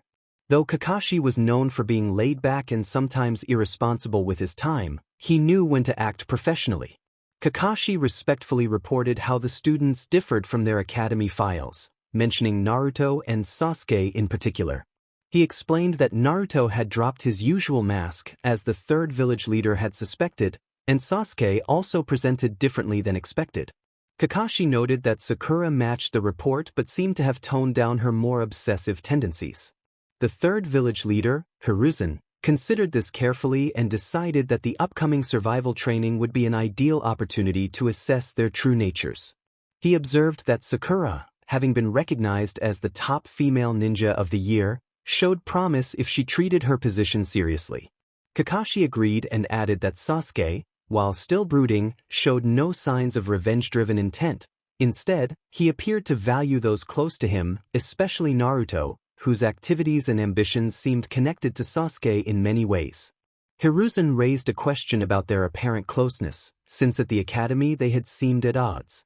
Kakashi suggested they might have deliberately acted like rivals to conceal their relationship. Hiruzen pondered when and how Sasuke and Naruto had become close and whether Naruto had influenced Sasuke's change of heart. He asked Kakashi to look into it during the test, and Kakashi agreed. After dismissing him, Hiruzen continued to reflect on the mystery of their bond. The next morning at Training Ground 7, 3 junior ninja waited around 3 tree stumps for their silver-haired teacher. One was an Uchiha wearing calf-length black pants with bandages from calves to ankles, black sandals, a gray top with his left arm wrapped in bandages and his right arm covered by an arm warmer. He carried a kunai pouch and a sheathed sword at his waist. He stood protectively beside a sun-kissed blonde boy who was a little shorter and wearing his full ninja gear. The blonde held an unsheathed sword, but was focused on sharpening it. A pink-haired female ninja hovered nearby, slightly nervous as she glanced between her teammates. Sakura worried aloud that their teacher was late, concerned not for herself but for him. She remembered the warning about his punctuality and sensed a tense atmosphere around the blonde that made her uneasy. Naruto suggested they not wait idly and ordered Sasuke to lay out the traps they had planned. Sasuke knelt out of habit to await instructions, which surprised Sakura. Naruto instructed Sakura to assist Sasuke while he prepared a trap for when their teacher arrived. Sasuke took Sakura's hand to lead her to the trap sites. Sakura felt a brief flutter at the touch but steadied herself and focused on the task, still occasionally glancing at him with affection. After they set the traps, Sasuke and Sakura returned to the stumps. Naruto sat casually against one of them, twirling a kunai. Sakura searched the area for anything suspicious and found nothing, then joined Sasuke beside Naruto. Sakura asked what Naruto had prepared. Naruto halted his twirling and held the kunai so the others could see. A wrapped paper at the handle contained seals that Naruto intended to use in the exercise. He had prepared it as a trap to test their teacher. When Kakashi finally appeared in a puff of smoke, the 3 stood and approached. Kakashi began to apologize for being late, but a kunai whistled through the air and embedded itself in the dirt near his feet. Naruto smirked and taunted that life could be a maze that distracted people. Kakashi looked up and narrowed his eyes at the blonde, who formed a hand seal and muttered the word constraint. As soon as he finished, a tessellation of the sealing technique materialized around Kakashi's feet, triggered and released from the kunai, rendering Kakashi immobile. Kakashi's eyes widened in shock. He could not move an inch no matter how much he struggled. He could only tremble in place. Naruto smiled sweetly at the silver-haired jonin and reminded him not to look at him like that, saying Kakashi was reaping what he had sown for coming late. Sasuke snickered at the side while Sakura gaped in surprise at the feat before her. Kakashi asked how this could be a prank and what kind of seal it was. Naruto's smile turned into a mischievous grin as he said this was only the beginning and promised it would not take long. He kept the seal's nature secret, only noting that it was his original technique. Naruto then produced a black ink pen from his pouch and tossed it to Sasuke. Both of them moved closer to the trapped jonin, and Kakashi felt dread with every step, already suspecting what they intended. Naruto clapped twice to announce that it was time for arts class. Kakashi felt cold sweat run down his back as they inched closer and immediately regretted not heeding Naruto's warning.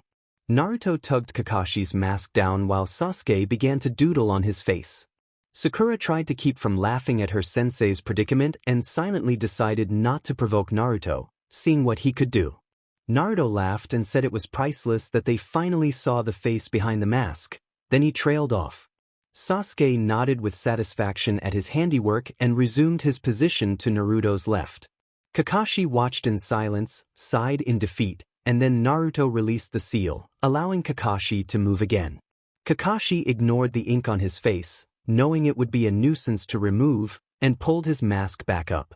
Kakashi considered Naruto's nature, composed and mature but sly and cunning, prone to pranks on a different scale. He noted that Naruto knew sealing jutsu and had likely incorporated it into his combat repertoire.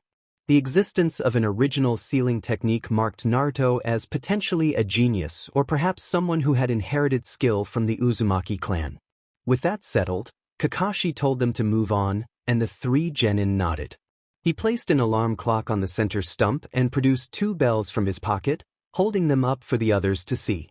Kakashi explained the rules. They had until noon to take both bells from him, they could use anything in their possession including weapons, and they should attack as if they intended to kill if they wished to succeed. Sakura asked what would happen if they failed. Kakashi gave a smiling glance and explained that failure would mean being sent back to the academy. He added that if anyone failed to take a bell, they would be tied to the stumps and watch him eat lunch in front of them. Sakura mentally noted that this was why they had been told not to eat breakfast, relieved she had followed Naruto and Sasuke earlier. The 3 genin acknowledged the conditions. Kakashi noted the lack of protest. As he readied himself to start the test, Naruto tossed a smoke bomb and the 3 genin dispersed in different directions to hide and execute their plan. They had a strategy to defeat Kakashi and only needed to adjust it to obtain the bells. As the smoke cleared, Kakashi was met by attacks from 3 of Naruto's shadow clones. Naruto himself masked his chakra and observed from a nearby tree branch. Sakura hid under bushes, and Sasuke took cover elsewhere. Kakashi quickly dispatched the clones, extended his sensing to locate his student's chakra, and found Sakura easily but could not pinpoint Naruto and Sasuke. He admired how well both could mask their chakra.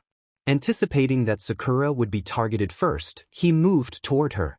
From their hiding places, Sasuke and Naruto began throwing kunai and shuriken to force Kakashi to dodge into a prepared trap. Sakura threw her weapons as bait, since the others had predicted Kakashi would go after her and she could not mask her chakra yet. Kakashi evaded and deflected the thrown weapons with ease, but his left foot caught in the trap and he was pulled up and spun against a tree. Sakura dashed forward to take the bells tied to Kakashi's waist, but Kakashi hauled himself free and cut the rope with his kunai. He flipped and landed on his feet, then cast a genjutsu that caused Sakura to lose consciousness and slump forward. Before she hit the ground, Sasuke arrived, caught her, and retreated to hide once more. While Sasuke carried Sakura away, Naruto created additional shadow clones to engage Kakashi in taijutsu and buy time for his teammates. Kakashi observed their strong teamwork with a hint of surprise as he defeated the last of Naruto's clones and found himself alone in the clearing again. He decided to wait and see what his students were planning. Naruto met with Sasuke, who had released Sakura from the Genjutsu, and told the team it was time for Plan B. The other two nodded in agreement. Sakura crept closer and closer under the bushes toward Kakashi, Naruto and Sasuke close behind. As soon as they reached striking distance, Naruto and Sasuke charged forward together for a frontal attack. Kakashi, surprised by the direct approach, closed his book, clicked his tongue, and began to dodge, evade, and counter the flurry of punches and kicks. Sakura watched quietly from her hiding place, waiting for an opportunity to steal the bells. Sasuke created some distance and formed hand seals. As Kakashi kept his defense against Naruto's relentless assault, his eye widened when he recognized the technique, but it was already in motion. Sasuke launched a fire-style Great Fireball toward Kakashi.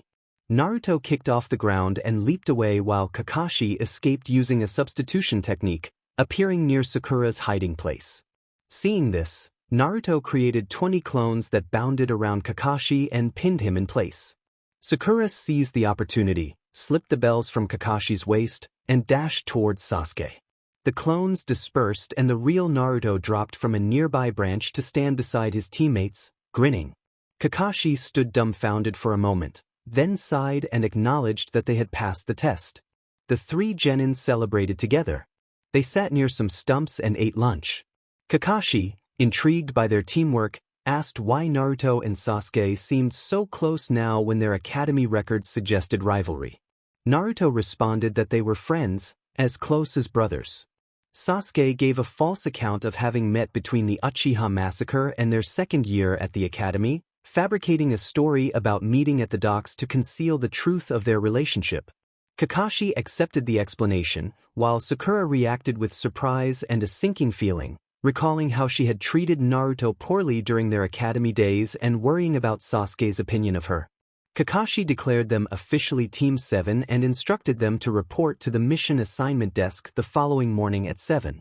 He said he would report their passing to the Hokage and prepared to leave, but Naruto intercepted him with a playful yet ominous reminder to be punctual that left Kakashi uneasy.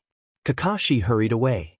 Naruto snickered, Sasuke shook his head in amusement, and Sakura smiled faintly, hoping not to be drawn into Naruto's pranks. Naruto noticed Sakura's discomfort and asked if something was wrong. Sasuke glanced over as well, and Sakura, startled by the attention, became flustered. Sasuke demanded that she speak up, which made her shrink back further. Naruto put a reassuring hand on Sasuke's shoulder to steady him and then offered encouragement to Sakura, telling her that she was talented and that they would help her become the strong kunoichi they believed she could be. Sasuke grunted in agreement. Sakura brightened, apologized, and vowed to do her best from then on. Naruto approved, and Sasuke smirked. Naruto announced that he had to leave and entrusted Sakura's training to Sasuke before departing quickly. Enraged and embarrassed, Sasuke shouted an insult that sent nearby crows fluttering away. At the Hokage Tower, Hiruzen asked if Kakashi had heard the commotion. Kakashi, who had come to submit his report, shook his head and presented his written summary. He told Hiruzen that Team 7 had passed the test and displayed excellent teamwork. Sakura had shown clear effort to improve herself, and Sasuke appeared extremely loyal to Naruto. They had mentioned meeting and becoming friends between the Uchiha massacre and their second year at the academy, though they had not provided details. Kakashi also observed that both Naruto and Sasuke wore a fully bandaged arm, Sasuke on the left and Naruto on the right. Kakashi informed the third Hokage that it had been confirmed they had planned ahead to wear masks at the academy so they could end up on the same team. He paused to let the Hokage digest the information. Kakashi continued his report, saying that Naruto had not showcased much of his abilities during the test but had demonstrated strong teamwork and had even developed an original sealing technique. The third Hokage raised his eyebrows and asked whether the seal was truly original. Kakashi admitted that Naruto had used it to prank him and laughed sheepishly, which only made the Hokage raise his eyebrows further. Kakashi cleared his throat, trying to hide his embarrassment behind his mask. Kakashi went on to explain that both Naruto and Sasuke had been seen carrying katanas, though neither had used one in the test, so their full combat capabilities remained unproven. He said he had continued to observe them after leaving the test area. Naruto had cheered Sakura up and then left the other two to continue their training. Kakashi had not followed Naruto because he was surprised by what the other two did afterward. When the third Hokage asked what he meant, Kakashi reported that the other two had gone and dismantled numerous traps they had laid around the training grounds. It was clear the traps had been prepared in advance, which implied they had multiple contingency plans for the test. Kakashi felt relieved that they had not had the chance to employ those plans, since their backup had succeeded. The third Hokage considered the information and decided the students showed good potential. He instructed Kakashi to ensure they received sufficient training and said he would schedule 2 to 3 D-rank missions each week for them for the time being. He also directed Kakashi to keep watch over Naruto and Sasuke and mentioned that he had assigned Shikaku to observe his son Shikamaru, as he had a hunch there might be a connection between the three. Kakashi asked whether the Hokage meant a connection among those three, and the Hokage replied that it was uncertain and that he needed reports on anything suspicious. Kakashi acknowledged the order and was dismissed. Unnoticed by the two of them, a bird that had been perched on the windowsill of the Hokage's office flew off and vanished in a puff of smoke, revealing it had been a transformed shadow clone. In the village, Naruto, eating ramen at Ichiraku's, twitched slightly when the information reached him through his one-man spy network. He thought that they had their eyes on them and resolved to be more careful as he looked up at the bright blue sky. In an unknown part of Konoha, the night looked calm at a glance. Beneath that veil, however, haunting memories of past violence replayed in the minds of certain shinobi wearing the infamous Anbu gear. These were not ordinary Anbu, they were members of Root, cold and disciplined servants of Shimura Danzo. This night would mark the end of their shadowed operations. Sasuke finally released his Tsukuyomi from the stunned Root members, and Shikamaru followed with his Kajibari no Jutsu, forcing the fallen operatives to collapse to the ground in various positions. The survivors lay bound by invisible shock and shaken by the mental probing they had just endured. Sasuke considered what to do with them and watched their hollow expressions as evidence of the Tsukuyomi's impact. Shikamaru responded that they would be restrained for the moment. They were victims as much as culprits, and the truly culpable followers of Danzo had already been handled. He added that the Hokage would not want cold-blooded executions. Their eyes turned to an unconscious, pale, raven-haired teen among the group, Sai. Sasuke noted that the captured operatives still contained useful information and could provide evidence against Danzo, but that a curse mark on their tongues prevented them from speaking. He declared that Danzo must be brought to justice. Shikamaru observed that the Hokage was confronting Danzo far away in the land of whirlpools and that the curse marks would be lifted soon. If they were not, the Hokage could remove them. Sasuke raised an eyebrow at the distance the Hokage had gone. Shikamaru explained that isolating the confrontation made tactical sense. They then bound the former Root members with rope and waited for their leader's return. Root had been officially disbanded after the Uchiha massacre when its involvement in pressuring Uchiha Itachi to slaughter his clan except for his younger brother Sasuke had come to light. The Hokage's leniency had allowed Danzo to remain unpunished and keeping Root officially dissolved, though the organization had continued to operate in secret. The three time travelers had decided that changing Danzo and Root was one of their objectives. Konoha presented a peaceful surface, but that calm hid far more complicated truths. If anyone in Konoha later learned that 3 newly graduated genin in the future had been responsible for these events, they would find it hard to believe. Flashback. Naruto rubbed at his itchy back while brushing his teeth when a crow landed on the bathroom windowsill and tapped its beak against the glass to get his attention. Half asleep, Naruto opened the window. The crow flew inside, dropped a scroll into his outstretched hand, and left as soon as it had delivered the message. Naruto thanked the crow for its work, finished his morning routine, and went downstairs for breakfast. It was early, he had 2 hours before he had to report to the mission assignment desk at 7. The past week had been relatively uneventful. Naruto's reconnaissance had continued with the help of summons and clones, yielding useful reports but not enough to prompt any major action. Someone bumped his head, and Naruto rubbed the spot, startled. He asked who had hit him while Shikamaru watched with a dry chuckle. Sasuke had tapped him for spacing out. Naruto glared but took it in stride. Shikamaru's amusement faded into a sigh as they prepared for the day ahead. Shikamaru thought lazily that he never imagined he would say this, but he was bored. Had any other Leaf Village residents heard a member of the Nara clan declare boredom, they would have been stunned. Sasuke and Naruto were silent, sharing that sentiment. They had run out of things to do. A week had passed since the survival test. After Naruto warned the others that he was being watched by the third village leader, they had no choice but to keep a low profile for a while. But as veterans used to battlefields, staying quiet and doing nothing but play acting as children made them restless. They arranged for shadow clones to take their places on missions and in training with their instructors while they pursued their own plans. Over the past week, the things they accomplished included the following. First, Naruto created several shadow clones to travel to the ruins of the Village of Whirlpools, the Valley of the Ends, the Sand Village, the Mist Village, other hidden settlements and notable locations he remembered from the previous timeline. He gave each clone a flying Thunder God dagger and instructed them to place teleportation seals at those sites so he could build a personal teleportation network, allowing him to arrive at those places and return to the Leaf Village or move between them in seconds. Once the seals were placed, the clones were to dispel. Shikamaru and Sasuke could not help but think their village leader had conceived a frighteningly ambitious plan that no one else could pull off.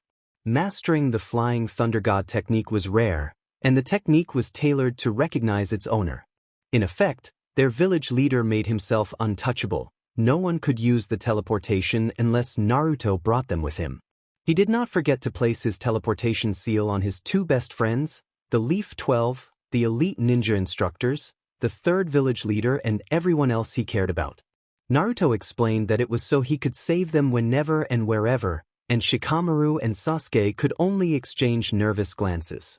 Second, Shikamaru had been managing impressions about him and his father, shaping alibis, relationships and activities. With help from Naruto's clones and a spy network, he created plausible but misleading impressions of their lives, much like how he had outwitted his father in Mizuki's case. He felt uneasy about planting false impressions, but he could not risk them knowing everything without absolute trust. Shikamaru also probed and monitored village affairs, focusing on security and politics, particularly the Ninja Council and the Citizen Council. Through cautious conversation with his father, Shikamaru dropped hints and sometimes offered direct solutions to problems, gradually reducing the council's influence. By presenting clear, effective responses to issues facing the village and its neighbors, the council had little room to object since they offered no better alternatives. He also introduced accusations, supported by evidence, about council elders' violations of authority, which allowed the third village leader to demote several elders and replace them with more reliable figures. Most of the demoted elders were tied to the Citizen Council and its complicity in the mistreatment of tailed beast hosts. Shikamaru ensured the demotion process proceeded smoothly. The compelling proof of corruption persuaded the feudal lord of the Land of Fire to approve the changes. When Naruto asked about the sudden restructuring of the council, Shikamaru pretended ignorance and brushed it off. Naruto smiled wryly and shook his head in astonishment at his friend's cleverness. Third, Sasuke made it his mission to inspect and rehabilitate every secret tunnel and chamber within the Uchiha compound for future use. The work was difficult because the place had been abandoned for a long time. It was dark and grim, with insects, mold and dust everywhere. His first task was to clean the area thoroughly. After that, he sealed or removed potential hazards such as forbidden scrolls and dangerous techniques he found. He was meticulous, and by the end of the week the bunkers their village leader intended to use to host the Dawn organization and allies had become habitable and secure enough to serve as safe houses. No one would suspect that high-priority fugitives might be sheltered so close to home. All protective measures, gate seals, barrier seals, silencing seals and intruder-triggered seals were put in place. Once preparations were complete, Sasuke proudly led the village leader and Shikamaru on a tour. Shikamaru inspected everything with a critical eye, ensuring nothing could breach the safe house and offering recommendations, while Naruto, delighted to have a fully furnished and functional bunker, excitedly checked every corner. Sasuke and Shikamaru smiled fondly at their village leader's exuberant antics. Naruto gasped in delight at the sight of a whole cabinet of ramen supplies. He beamed and hugged the proud Uchiha tightly, wiping the smirk from Sasuke's face. Shikamaru chuckled at the scene. Shikamaru moved in to ease the moment. Sasuke shuddered at the memory of his Hokage nearly overwhelming him with that enthusiastic embrace. Naruto tilted his head and asked if Sasuke was cold. To anyone else, Naruto's bright, innocent expression and clear blue eyes would have been overwhelming. Even Shikamaru found himself covering his mouth and fighting back laughter and a few stray tears. Naruto looked at his two friends, puzzled, then shrugged and returned to his breakfast of freshly baked bread and potato stew. After a time, the two onyx-eyed clan heirs regained their composure. Shikamaru glanced at the scroll Naruto had left on the table, intending to read it after breakfast. Shikamaru bluntly asked which reconnaissance mission the scroll referred to. Naruto answered around a mouthful that it was Danzo's, from Root. Shikamaru and Sasuke straightened and grew serious at that. Naruto narrowed his eyes and pouted childishly while he chewed, then asked them to relax and not create a tense atmosphere because he could not eat comfortably otherwise. The two eased their shoulders and waited while Naruto finished his meal and cleared the table.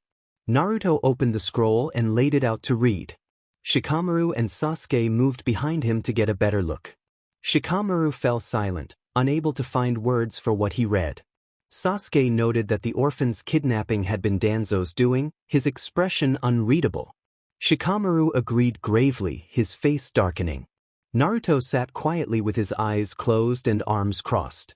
Naruto reflected bitterly that because the children taken were orphans, they would be easy to overlook and unlikely to be missed. He said he needed to review the village's regulations and policies concerning war orphans and all children in general, especially their rights, welfare, and protection. As a war orphan himself, he empathized deeply. Shikamaru concurred and emphasized that the children were like their kings and had to be protected. He pushed aside his usual laziness and began to devise plans and strategies to persuade the council to change the laws protecting children. He considered involving his father, Shikaku, though he preferred to achieve the goal without drawing too much attention to himself. Sasuke added, with his brows furrowed, that Danzo had also been responsible for creating a ninja like Yakushi Kabuto. Naruto remembered Sai as well, thinking of the pale, raven-haired boy and wanting to rescue him and other former Root members who had been taken and trained into emotionless operatives. He wished Danzo had recruited such talented children through lawful means, scouting them and offering legitimate positions with training and support to secure their futures. Naruto's resentment toward Danzo stemmed from the mark that had restricted and manipulated those children, turning them into tools for covert assassinations. He could not completely hate the man, since Danzo claimed to act for the greater good of Konoha, but Naruto strongly disliked the underhanded methods and harsh judgments. Naruto resolved that a sweep operation was necessary. It was time to move. Naruto announced that the village needed some sweeping, and Shikamaru and Sasuke smirked at the implication. Naruto burned the scroll to ashes, then turned toward his two best friends with blue eyes bright with determination. Shikamaru and Sasuke readied themselves for orders, but Naruto's next words made them do a double take. Naruto cheerfully declared that it was mission assignment time, then grabbed Sasuke's and Shikamaru's ankles as both had fallen and swiftly teleported them outside the Hokage Tower. Nearby passers-by jumped in fright at their sudden appearance. Naruto looked around and shrugged while Shikamaru and Sasuke groaned, got to their feet, flanked his sides, and entered the building. At an undisclosed location in Konoha at midnight, three dark-clad figures moved through the shadows with silent steps and speed beyond most jounin.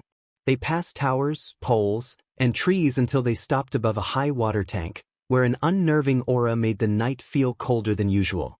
Only their eyes stood out from their black hoods and masks. The left kneeling figure had one red Mangekyo Sharingan and one purple Rinna Sharingan. The middle figure's eyes sparkled electric blue, and the crouching figure on the right scanned the area with dark onyx eyes.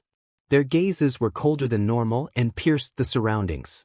Naruto complained that he never imagined taking part in such a shady mission and that it felt like an assassination, which made him feel hypocritical.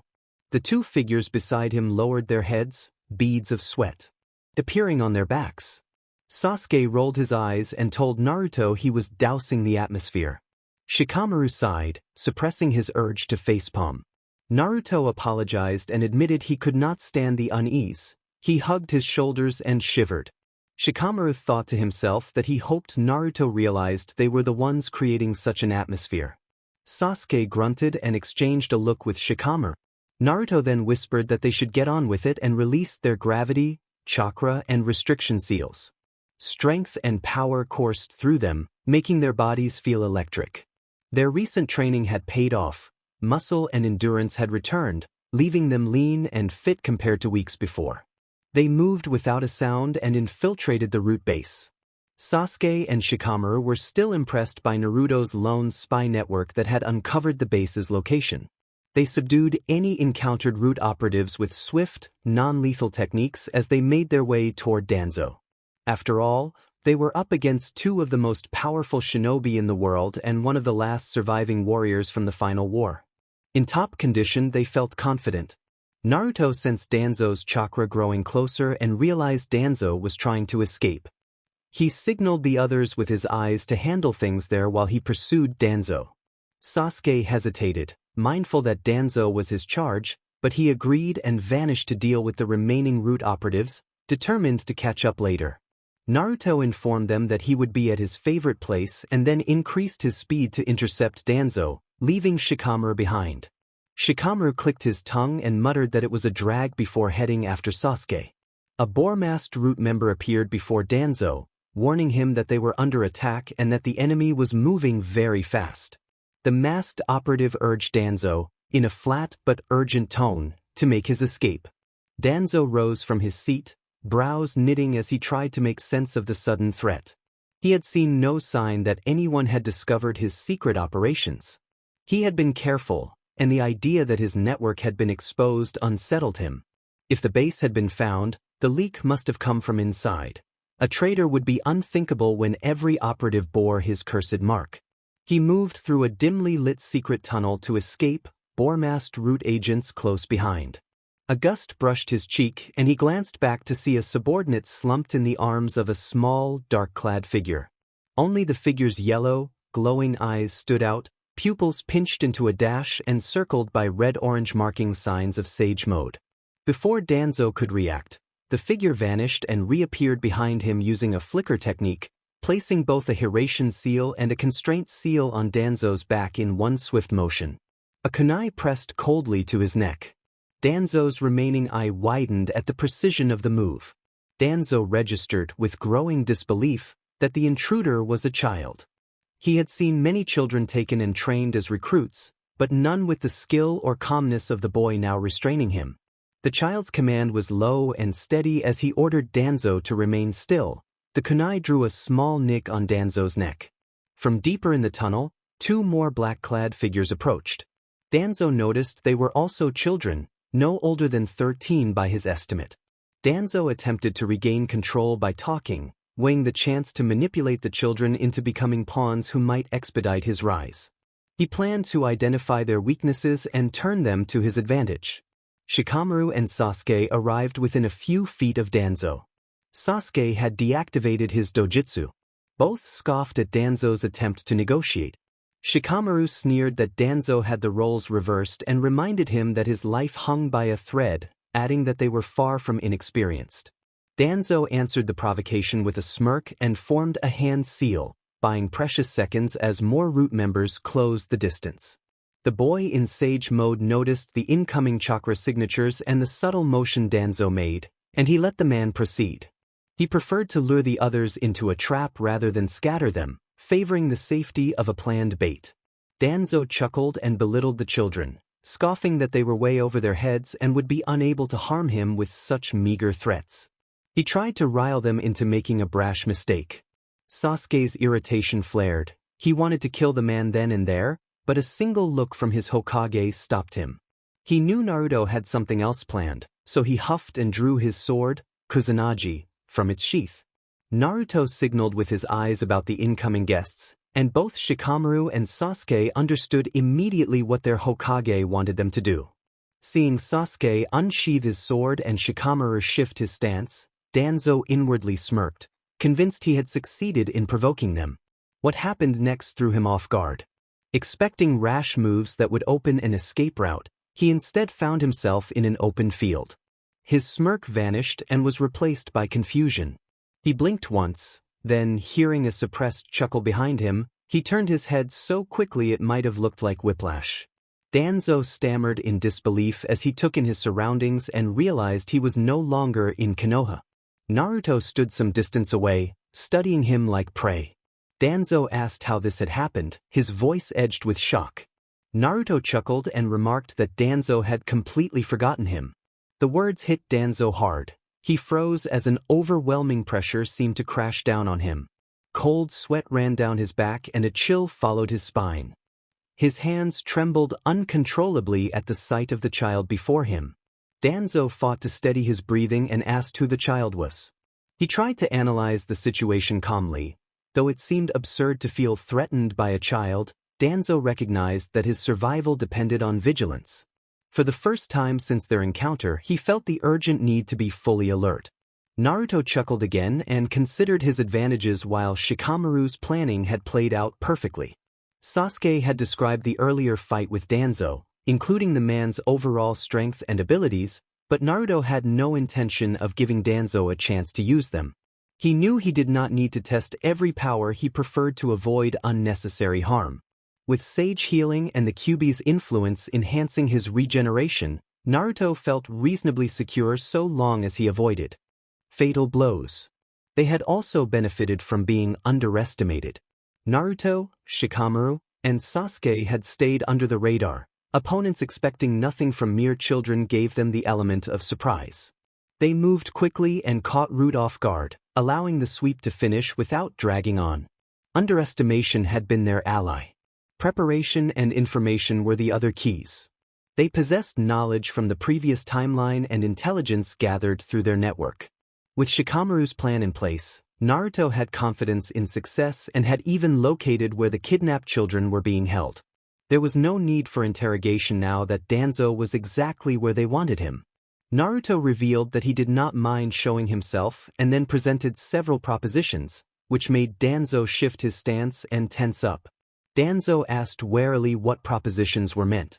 Naruto corrected himself and framed them as choices, stating that Danzo's fate depended on what he chose. He internally noted, with a touch of amusement, that he sounded a bit like Neji for a moment, though he spoke with his own conviction. Naruto told Danzo that he had mastered the silent killing technique and could have killed him the first time they met, but had refrained because he was not like Danzo and wanted to give him a chance. Danzo was taken aback. His face flushed with anger and humiliation at the position he had been put in. Danzo spat, asking why he should listen. Naruto stepped close and told Danzo that he could have killed him already and could do so instantly. In the same instant, Naruto used the Flying Thunder God technique to appear behind Danzo. Danzo shuddered, sweat beading on his skin as numbness and weakness crept through him. Danzo stammered in disbelief, imagining someone who had been at a distance suddenly standing right behind him. The teleportation had been instantaneous and untraceable, and the realization hit him hard. Since the Third Shinobi War, he had lived with a constant fear of death. Now that fear flared into a sharp, choking dread. He tried to steady himself. Closing his eyes, Danzo forced his breath to calm and replayed the choices that had brought him here, the jealousy and inferiority toward Hiruzen, the secretive actions taken for what he had convinced himself was the village's peace, and the suffering and innocent lives that had resulted from those actions. Guilt tightened his chest. He inhaled and released, rebuilding his will. When he opened his eyes, there was a new resolve in them. Naruto noticed and allowed himself a wry smile. Danzo no longer saw the boy as merely a child or an extraordinary child. He viewed him as a real threat and, more importantly, as an equal. Danzo agreed to listen but demanded to know who Naruto was, warning that if he proved to be an enemy he would fight to his last breath. Naruto acknowledged Danzo's determination and warned that Danzo's next decision would determine his revival or undoing. He then removed his hood and mask, revealing tan skin, whisker-like marks on his cheeks, conspicuous blonde hair, and electric blue eyes as he entered Sage mode. Danzo froze, breath hitching as he recognized the sight before him, the host of the nine-tailed beast, Uzumaki Naruto. Without hesitation, Danzo sprang into action. He stripped his forearm bandages and formed hand seals to unleash a powerful wind attack. Naruto remained calm. He drew his blade and relied on a pre-placed seal to move instantly behind Danzo. In a flash of motion, Naruto disabled Danzo's right artificial arm, preventing him from accessing the implanted special eyes and the forbidden techniques they sustained. The attack was swift and precise, portrayed like a dramatic moment in an animated battle rather than a gruesome injury. Naruto had known about the arm thanks to intelligence from Sasuke and had targeted it to neutralize Danzo's ability to extend and amplify those techniques. The implanted eyes had allowed Danzo to prolong powerful but costly abilities, and removing the arm cut off that advantage. Naruto's power was overwhelming in comparison. He had the vast chakra reserves and high-level techniques that made him a formidable opponent. He had even helped defeat Kaguya Otsutsuki. Still, as Hokage and as someone who had suffered betrayals before, Naruto refused to underestimate his enemy. He sought to prevent a future of the same misery he and his friends had endured by addressing threats at their root. In this case, that meant reducing Danzo's combat capability and resistance first. His intention had been to talk and, if possible, to save lives. If Danzo proved beyond redemption, Naruto acknowledged that he might have to take harsher action for the sake of the future. A tense silence settled as both men registered the new reality of the encounter and prepared for what would come next. Danzo cried out as he lost an arm in the clash. Despite that loss, he continued to press the attack with taijutsu and ninjutsu, but Naruto met and avoided every strike with extraordinary speed, sometimes landing blows with his sword and heavy punches and kicks that gradually wore the older man down. Naruto's speed and occasional use of Hiraishin rendered Danzo's ninjutsu ineffective. Danzo tried to force the contest into pure taijutsu, but he was completely overwhelmed. The disparity in strength was clear, especially since Naruto was not even using Sage mode, Kyuubi mode, or Sage of Six Paths power. By the end of the fight, Danzo was breathless and weak while Naruto considered it an effective warm-up. Danzo seethed at having been defeated by the Jinchuriki, a boy he had dismissed as a hyperactive, foolish child. The reports his root operatives had sent did not match the powerful fighter before him. Danzo's attempts to place a secret binding seal on the boy had failed. He had not realized that the figure he had been spying on had been a series of clones. Naruto's exceptional sensory skills and his one-man network of spies meant no one could watch him unnoticed. In fact, Naruto had been watching them in many guises. Unable to accept the situation, Danzo prepared to use the reverse four-symbol seal, intending to take the Jinchuriki with him. Naruto prevented that by releasing the constraint seal he had earlier placed on Danzo's back, the seal that had restricted the older man's movements. Naruto told Danzo not to act impulsively and indicated that he still had proposals to make, smiling playfully as he did so. Danzo, unable to move, closed his eyes and allowed his tired body to relax, conceding the fight and telling Naruto to speak. Naruto counted off the options. He indicated that the first option was death, but he preferred that Danzo live and atone for his sins. Danzo stiffened in disbelief at such an offer. Naruto made it clear that he meant what he said and added that there were many conditions tied to the second choice. He could not leave Danzo unsupervised after all, given his experience with past betrayals. Naruto recalled Orochimaru's treachery as he explained this. Moving closer, Naruto fixed Danzo with a serious, steady stare. Danzo found himself gulping, his breathing quickening and a cold sweat forming on his weathered face. Naruto was happy. He had expected resistance from Danzo, given how stubborn the older man had been in the previous timeline, and for a moment had pictured having to end him. Instead, Danzo had agreed quickly, and Naruto felt a bright surge of relief. He teleported back to Konoha and appeared in front of his two best friends. Sasuke smirked and teased that it had taken him long enough. Shikamaru chuckled while Naruto pouted at the ribbing. Danzo cleared his throat and drew their attention. Sasuke's expression hardened and his ocular energy flared. Shikamaru stepped between him and Danzo to calm him. Naruto grinned, clearly pleased with how things had turned out. Naruto explained that Danzo had made his choice and that they would give him a chance. Sasuke finally relented, though he leaned close and warned Danzo in a cold voice to stay away from Naruto and that any misstep would have dire consequences. Danzo went pale as he realized who stood before him, Uchiha Sasuke, whose eyes carried a fearsome power well beyond his years. The sight made Danzo suddenly understand why raiding Root had seemed urgent to some. Naruto, sensing Sasuke's distrust, reassured him that they needed someone who could handle the shadowy work and that Danzo would be watched closely.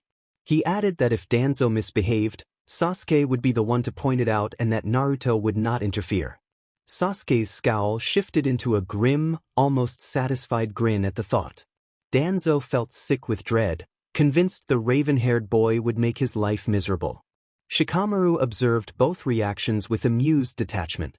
Later, in the Uchiha compound's underground hideout, the three of them settled in. Naruto hummed thoughtfully, scrunching his face in concentration as he considered the situation. Danzo sat between Naruto and Shikamaru, uncomfortable under Sasuke's piercing stare. Sasuke's hair stood on end and he bore the visible marks of past battles, missing his right arm and one eye, and had removed an eye in an earlier ordeal to keep Shirsue's Sharingan safe. Shikamaru watched the two time travelers locked in a silent strategic contest. Naruto studied the shogi board and moved a knight with a confident flourish. Shikamaru's eyes widened as he wrestled with the new position and then sprang to his feet in disbelief as the implication of Naruto's move dawned on him. Naruto laughed in triumph, declaring his victory, and Sasuke allowed himself a faint smirk. Danzo exhaled in relief, feeling the intensity of Sasuke's gaze shift away from him for the first time in a while. He reflected in a daze on how the events had led him to this point. Danzo had chosen to live and atone. From now on he served the mysterious blonde Uzumaki Naruto and, by extension, Naruto's two close allies, Uchiha Sasuke and Nara Shikamaru. He had many questions about their relationships and how they had reached such trust, but he could not ignore how Naruto's opinion carried the final weight in their decisions. Naruto set strict terms. Danzo would not act on his own. He would report missions and any suspicious threats to Naruto or the others before taking action. Root's covert operations would be ended, and any underhanded methods that threatened village peace would be condemned. Naruto warned that Danzo would always be watched and that he had eyes everywhere. Danzo was also assigned a new role as a subtle influencer within the council, guiding decisions in the direction Naruto and his allies preferred. Since Naruto and the others were children, their voices were rarely heard or taken seriously. Danzo believed he could help give them a voice and turn words into action. For that to work, he would have to cooperate with Shikaku, and although Danzo doubted it because of their strained relationship, Shikamaru insisted that he could make it work. Naruto insisted that the kidnapped children be released and properly compensated. He demanded that anyone who chose to be taken in and trained as a ninja be treated as a person rather than a disposable tool. Naruto argued that his subordinates should be treated like family and be freely allowed to decide their own futures. Danzo watched as the restrained members of Root were released from their bindings and the cursed tongue eradication seal was erased. He raised an eyebrow and marveled at Naruto's ability to counter and remove his seal. He found himself baffled and repeatedly wondered who this boy truly was. The same question circled his thoughts until his head spun with it. As Danzo drifted into something like a trance, Naruto asked the former Root members how they wanted to proceed. Some chose to quit and return to their loyal positions under the third Hokage, while others decided to stay and serve Naruto alongside Danzo despite having their freedom. They explained that, although Danzo had treated them as tools, he had also given them a purpose. Before he found them, they had been aimless, and they felt indebted. If Danzo were punished, they said they would accept punishment with him and try to make amends. Naruto felt troubled by their loyalty, but Shikamaru stepped in and made the most of the situation. Shikamaru reminded Naruto that he had wanted allies and friends for secret missions to save the world, possibly even including the Akatsuki. At that implication, Naruto's eyes widened and he jumped for joy, loudly cheering his belief in the plan. Danzo, who had heard everything, stared in disbelief at the mention of the Akatsuki. Shikamaru then announced the establishment of the Secret Alliance Association, naming the initial members as themselves, Danzo, and his loyal subordinates, while plotting strategies with a mischievous glint. Naruto celebrated quietly, and Sasuke, though disapproving at first, agreed and planned in his mind what he would do next. Danzo finally shook himself from the days when a chill ran down his spine. He sighed in defeat, and wondered aloud whether these were truly children, given the sophistication of their actions and conversations. He checked the records and confirmed their ages, but their behavior betrayed their outward appearance. He dismissed the idea of possession as impossible and decided he needed a break.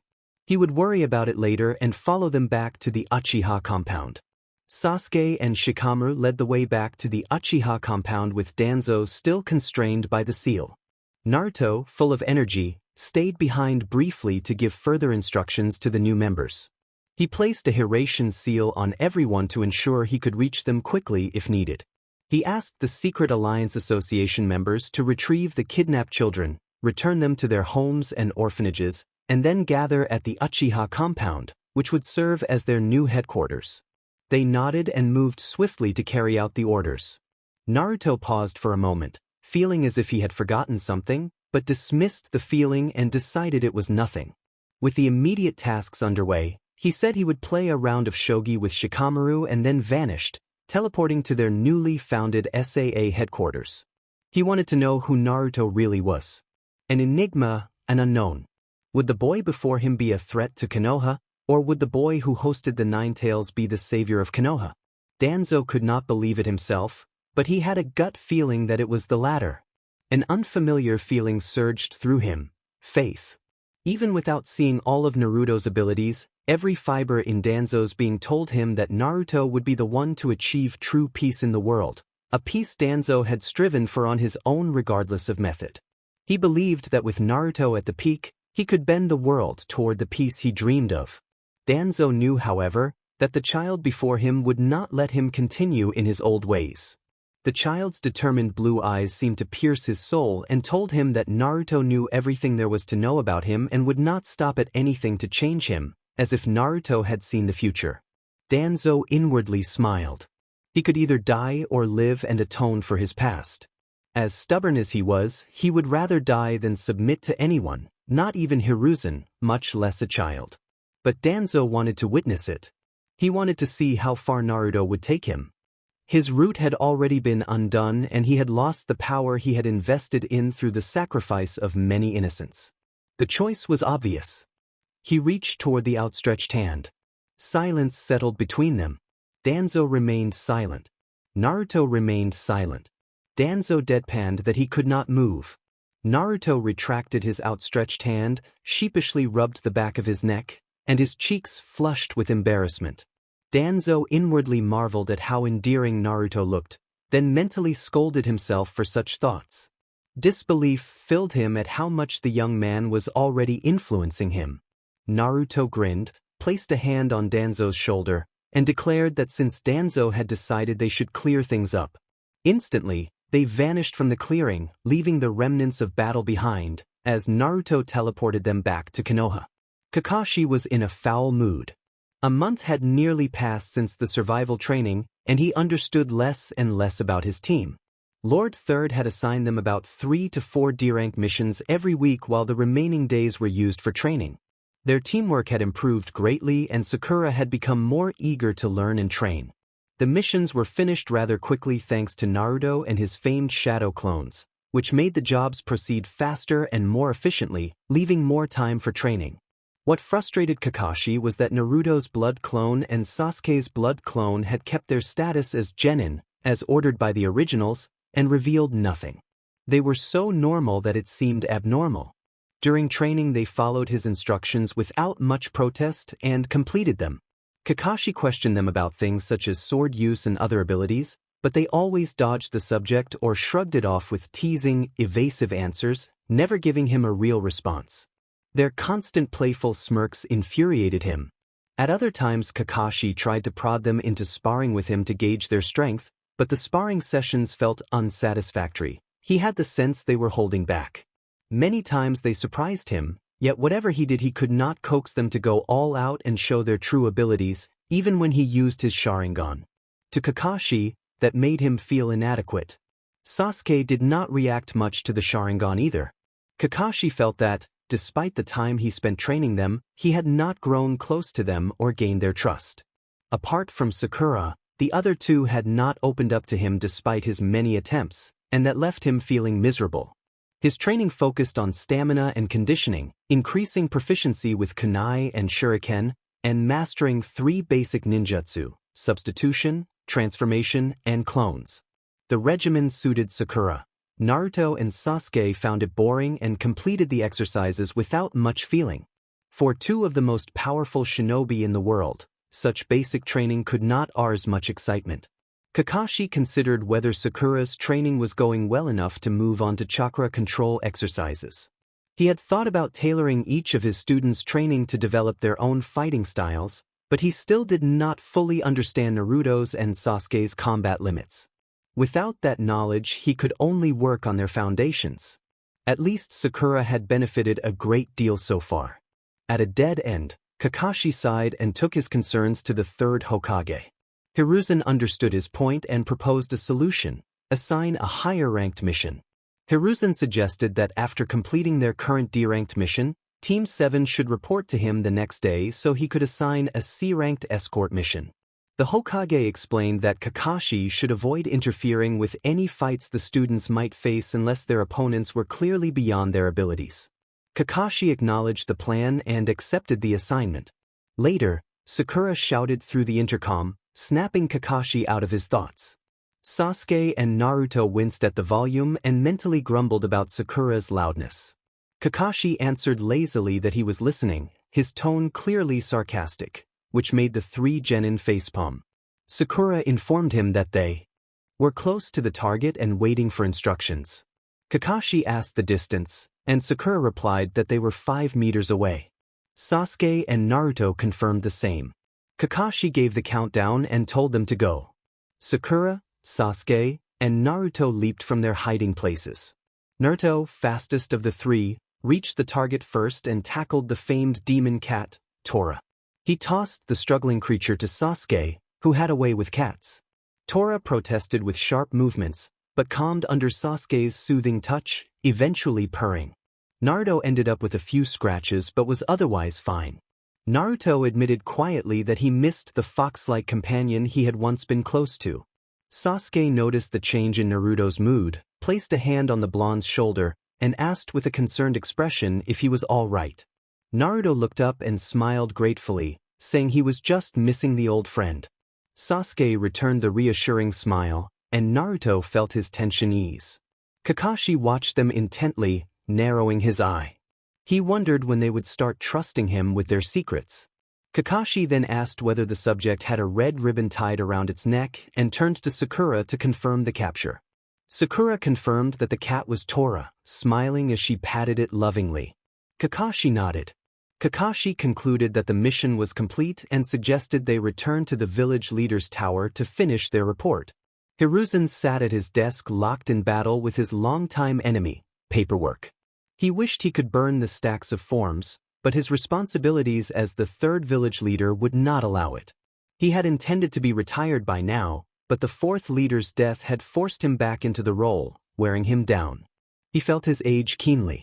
Jiraiya had refused the position repeatedly, and Tsunade's whereabouts remained unknown. A knock at the office door interrupted his thoughts. Hiruzen straightened, rested his elbows on the table, and cleared his throat. Using an authoritative tone, he permitted the visitors to enter. Team 7 stepped in: Kakashi, Naruto, Sasuke, and Sakura. Hiruzen noted other concerns on his mind: recent conversations with Shikaku about Shikamaru's influence on the council and odd overtures from Danzo, but set them aside to focus on the team before him. Kakashi reported the successful completion of their D-ranked mission and noted that they had returned Tora to the feudal lord's wife. The woman cradled the cat firmly, earning a theatrical show of sorrow from Naruto, who waved a white handkerchief and pretended to wipe away tears. Sasuke stood a little behind Naruto with an unreadable expression, and Sakura offered a sympathetic look, seeming to understand why the cat often slipped away. Hiruzen began to speak, then noticed Naruto glancing around as if searching for someone. Hiruzen asked Naruto what was wrong with a kind smile.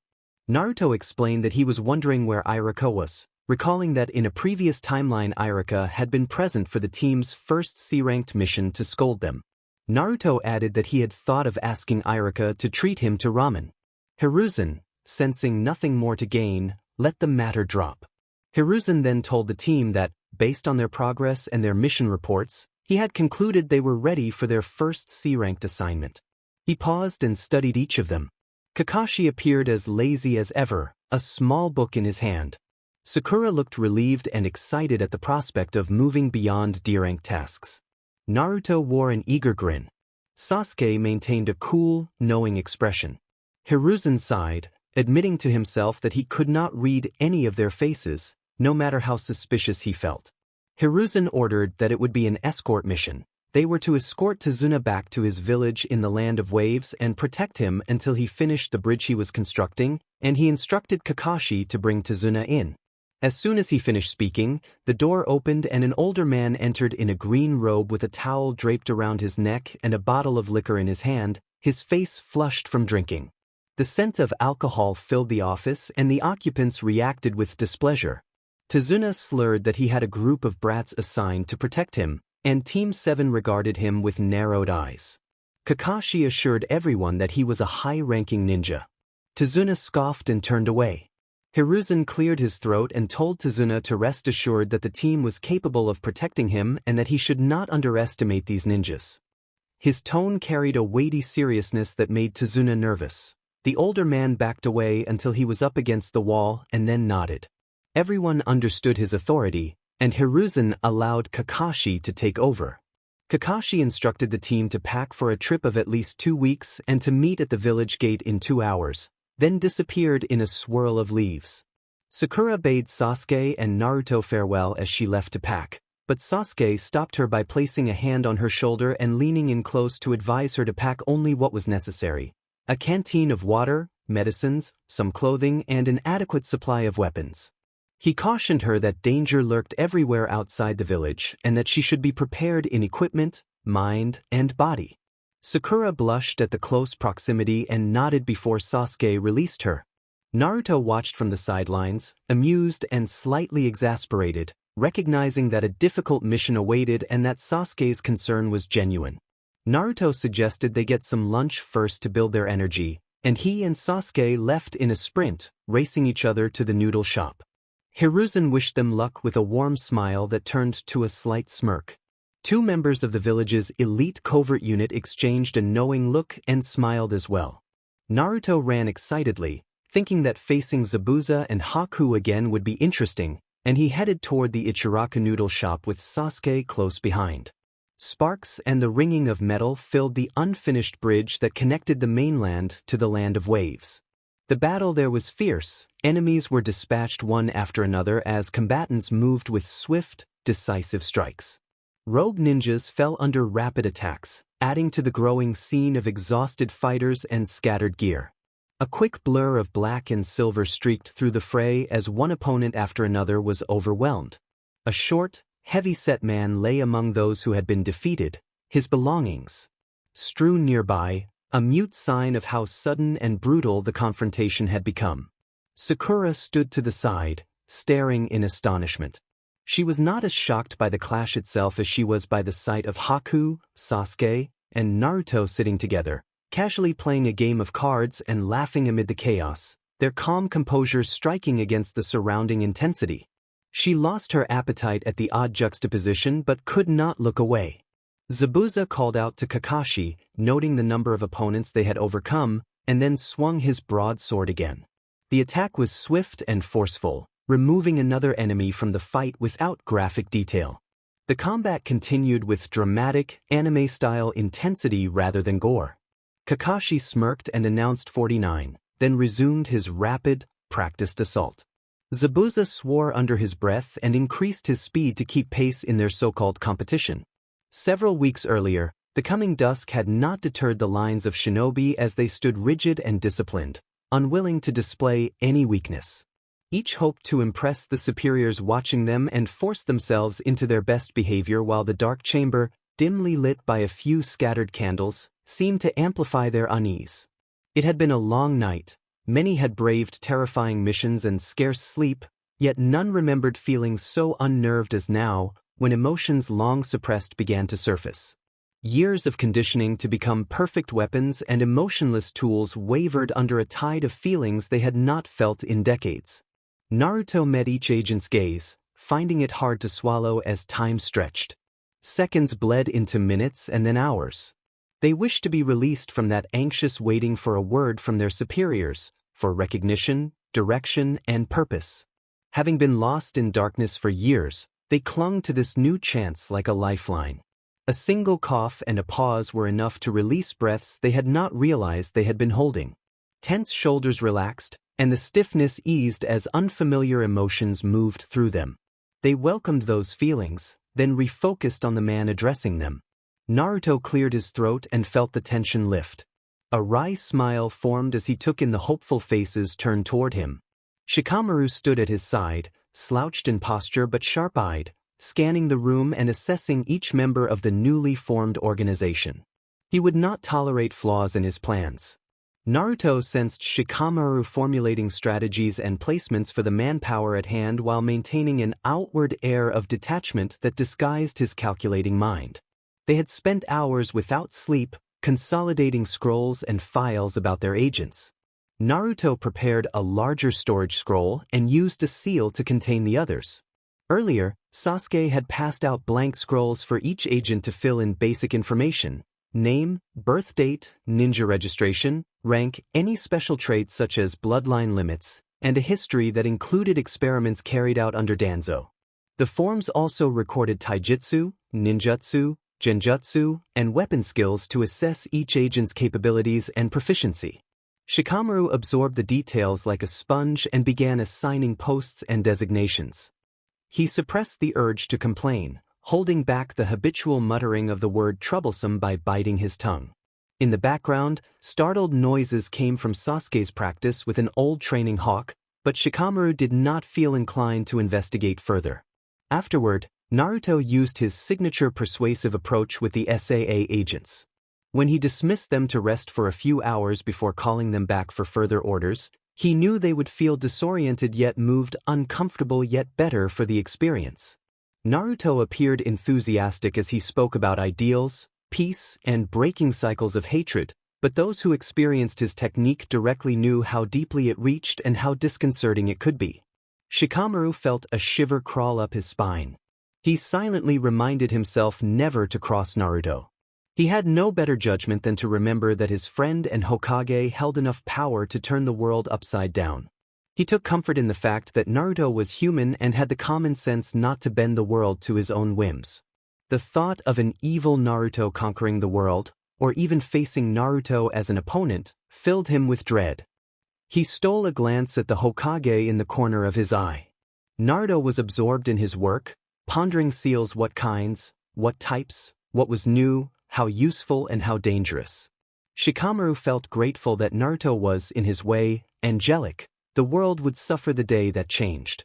Shikamaru shook his head and returned to his work, assembling the ANBU patrol duty sheets, noting patterns, shifts, and rotations. He sketched revised, advanced security measures to raise the village's defenses. He did not want enemy spies slipping past Konoha's gates if he could help it. He sighed. It was troublesome. A low growl drew his attention. Naruto looked sheepish, rubbing the back of his neck in a nervous gesture. Naruto admitted he was hungry, then sprang to his feet and called everyone to get ramen, announcing there was a cupboard full of supplies. He bounded toward the kitchenette, dragging along groggy NBU agents. A distant cry of anguish echoed through the compound, but Naruto's hunger and cheerfulness drowned it out. Shikamaru decided it was not worth his time to investigate and returned to his work. He planned to finish the briefing for the Hokage and the agents before Naruto finished his meal, so he could finally laze around and let the agents handle the execution. He fancied finding a spot in the Uchiha compound to watch clouds, something he had not done in ages. Time passed in the steady rhythm of writing and planning. Suddenly Naruto remembered a past mission. Rank, Zabuza and Haku and, excited, ran around the chamber, waving his arms and reliving the memory. Shikamaru groaned in exasperation. It was going to be a long day. The distant cries in the background did not help. A couple of hours later, Naruto called out for Sasuke to release the old man. Sasuke, the raven-haired ANBU captain, snorted and showed no sign of compliance. Sasuke felt no shame in what he was doing. He took grim satisfaction in subjecting the old warhawk to intense interrogation and mental torment. He blamed the man for the Uchiha suffering and for forcing his brother Itachi into impossible choices to prevent civil war. As long as the old man remained in view, Sasuke glared at him with intense hostility. He used his powerful genjutsu Tsukuyomi despite the chakra cost, because being able to make the man endure the punishment felt justified. He found it strange that the victim's cries sometimes seemed to echo beyond the illusion. Sasuke told himself he was giving the man a lesson for the sake of those who had suffered from his schemes. Naruto, who had already agreed with Sasuke to spare the man's life, could not argue with this. He felt neither inclined to press the issue nor certain Sasuke would go easy anytime soon. In the meantime, the old man would have to survive. Naruto wondered why the man never fought back. He knew the man had been badly hurt in the past, but assumed he would manage somehow. The blonde tilted his head from side to side as he pondered the old man's predicament. Something nagged at the back of his mind, but he could not place it. Then it came. The bomb. The foul stench spread quickly and Naruto and Sasuke both crinkled their noses as they snapped their heads toward the source. Danzo stood stock still. His clothes were a mess and his usually stoic face barely concealed shame and indignity. Tears pooled in the bed of his wrinkled eye and he stared at them imploringly, pleading for release from his wretched state. Naruto admonished Sasuke, accusing him of having overdone it. Sasuke grunted and looked away, catching a glimpse of approval in Shikamaru's eyes as the strategist sat not far from them, writing on scrolls. Sasuke could not help a small smirk. Naruto insisted that they release Danzo immediately. Sasuke replied flatly that he already had. Naruto demanded to know why Danzo was still pleading, pointing dramatically at Danzo's eye. Sasuke said he had not moved for hours, though it had made his job easier. The last part whispered so quietly even Naruto's enhanced hearing barely caught it. Shikamaru turned to Naruto and asked cautiously whether he had used the constraint seal. Naruto stopped yelling and blinked. Then he remembered and admitted sheepishly that he had used one on Danzo during their fight. Naruto blushed at his oversight. He had been scolding Sasuke for something he had done himself. Naruto formed a hand seal and released the constraint. Danzo immediately collapsed from exhaustion, both physical and mental, and thanked the heavens for the mercy. Naruto rubbed his head sheepishly and created 2 shadow clones to help the old man clean up. Sasuke scoffed in distaste and rolled his eyes. Shikamaru simply shook his head. After a few moments of humiliating care, and while doing his best to forget the rough treatment he had endured earlier, Danzo shivered inwardly and turned his attention to his current situation. Naruto fussed over him, and Danzo bristled at being treated like a fragile old man. At the same time, he felt unexpectedly moved by the kindness, a confusing mixture of irritation and gratitude. Danzo's thoughts careened. He could not reconcile the host of the Nine Tails treating him with such gentleness after enemies had been at each other's throats so recently. The sudden brightness of Naruto's smile felt overwhelming. Danzo suspected he was the subject of an illusion. He even reached out to poke the sparkles in the air, half convinced they were an illusion he could dispel. Naruto fussed while tucking Danzo in, saying there would be much to discuss and that he should get plenty of rest after a rough day. He pulled a blanket up to the old man's neck, patted it a few times, switched off the lights, and dashed out to meet Shikamaru for the agreed briefing. Danzo sighed. He had decided to continue living and to follow Naruto's demands, to atone for his actions. Despite the rough treatment he had received from both Naruto and Sasuke at different times, the blonde's presence had been oddly comforting. He accepted what was asked of him and decided he might as well do as told. After everything that had happened, he needed the rest. In the end, he could not sleep peacefully. Memories of Sasuke's interrogation kept surfacing in nightmares. As Naruto, Shikamaru, and Sasuke moved on with the next steps, Sasuke watched with a small, unreadable smile. Naruto asked innocently if Sasuke was okay. Shikamaru sighed and muttered that it was troublesome, knowing why the Uchiha looked pleased. Sasuke confirmed that he was fine and asked why Naruto asked. Naruto hesitated and said that Sasuke's face looked funny. Sasuke grunted and wiped the smile from his face as Shikamaru redirected Naruto's attention back to their discussion of future plans. After an intense battle on the bridge, Kakashi and Zabuza used a powerful water technique that sent giant waves sweeping across the structure, washing away the visible signs of the fight. Sakura stood, unable to comprehend what had happened and kept wondering. She shouted in exasperation, asking how the others could remain unaffected. Naruto, Sasuke, and Haku, who had been playing poker, stopped and turned toward her. Naruto shrugged and explained that they were ninja, as if that explained everything. Sasuke responded with a short grunt. Sakura felt left out and reminded herself that she was part of Team 7. Haku then said that they were not affected because they had planned it. Sakura froze, confused and disbelieving at the suggestion that events had been staged. Naruto and Sasuke abandoned their game and showed obvious exasperation. Flashback. Naruto moved quickly through a dim corridor to the Grand Meeting Chamber in the Secret Alliance Association's underground hideout. The agents waited with anxiety and uncertainty for their first official missions to be briefed by their young, charismatic leader, Uzumaki Naruto. His presence and authority reassured them. They resolved to follow him. Naruto paced with a serious expression and announced an urgent mission that could drastically change the future. When an agent asked what the mission was, Naruto declared the Naruto Bridge mission and struck a confident, enthusiastic pose. The agents felt the weight of the moment. Shikamaru voiced concern that choosing this course would cost them the advantage of knowing what would happen next.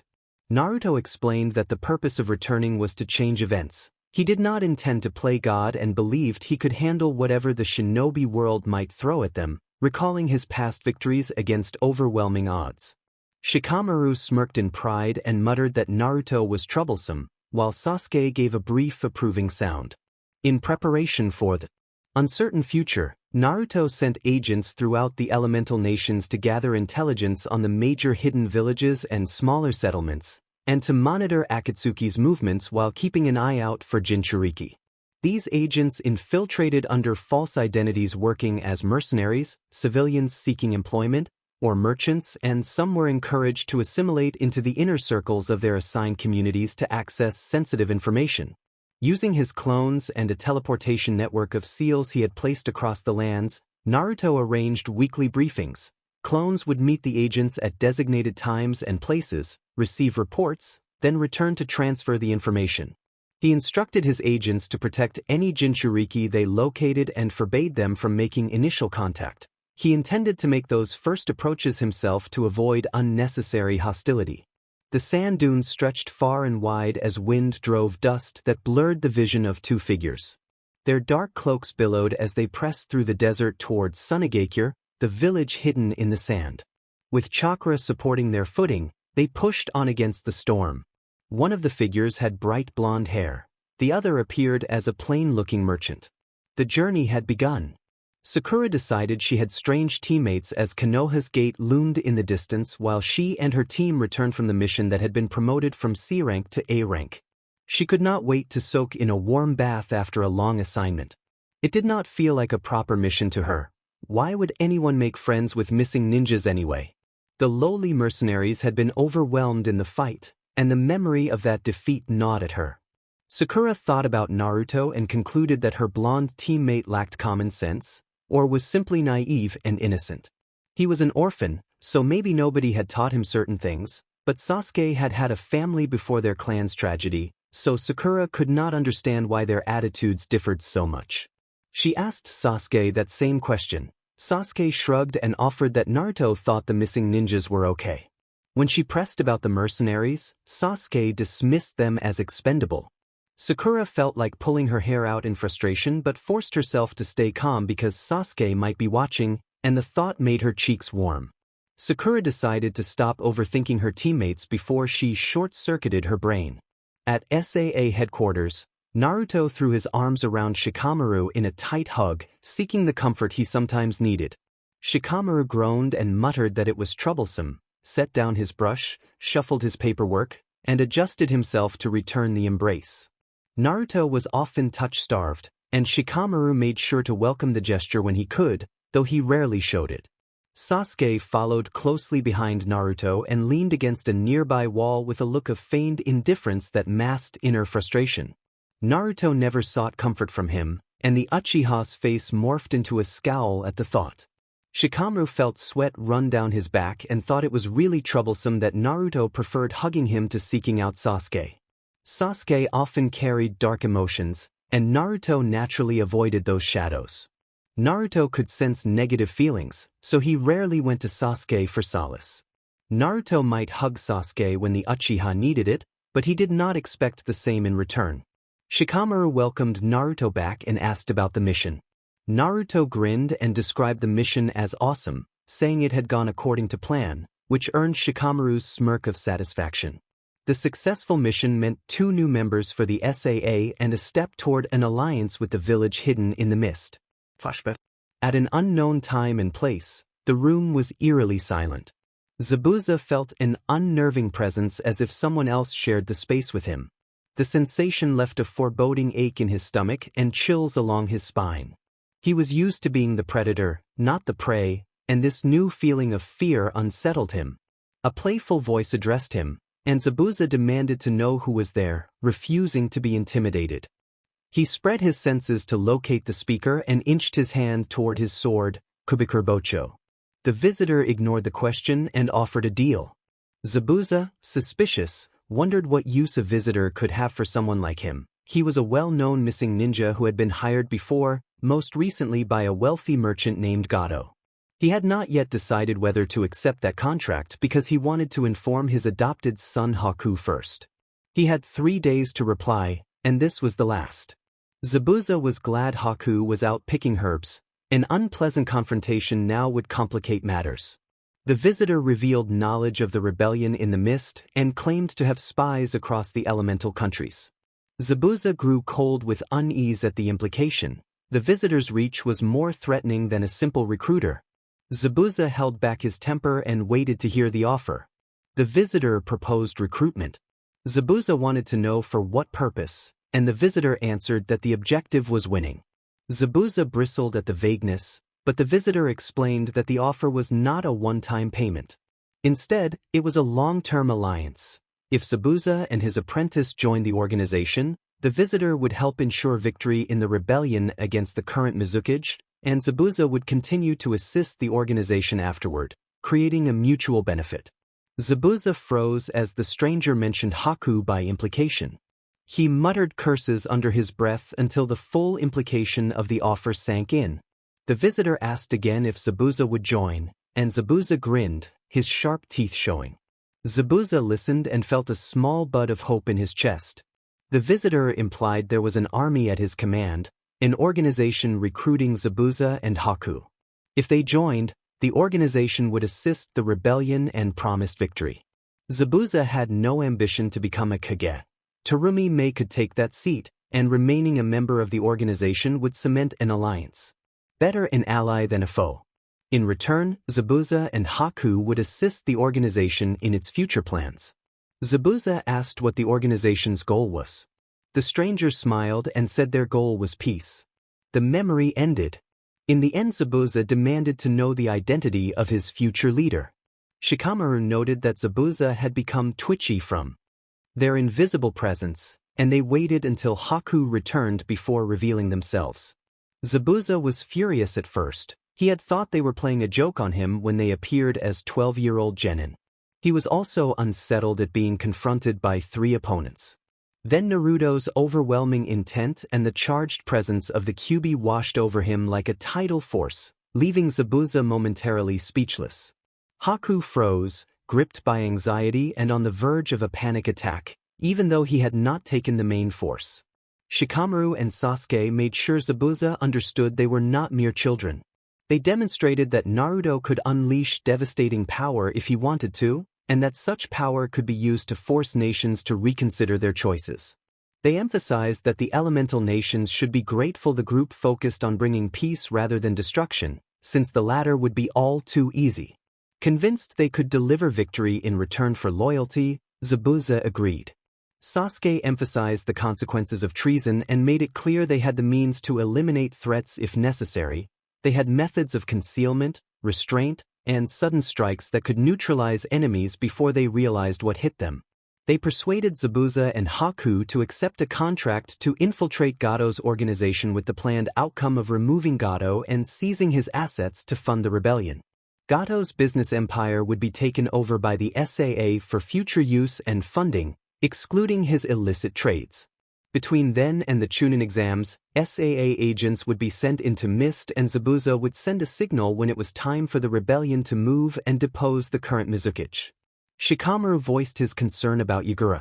He feared the confrontation would end up being a battle between two human vessels and worried about the unpredictable damage that might cause. Naruto responded that he intended to talk to Yagura. Sasuke reacted with a skeptical snort. Shikamaru sighed. Naruto insisted he would not hurt his family, calling the Jinchuriki his siblings by circumstance. Shikamaru looked deeply into Naruto's blue eyes and saw stubbornness, determination, and sadness.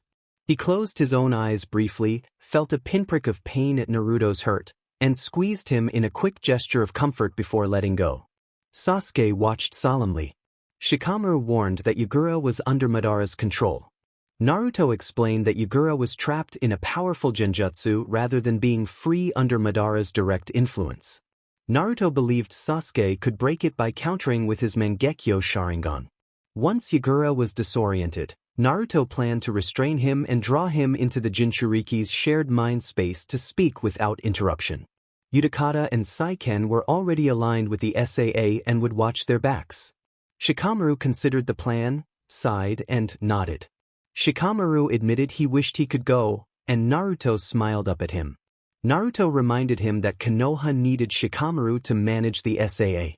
Sasuke assured Naruto he would not leave his side, and Shikamaru acknowledged that.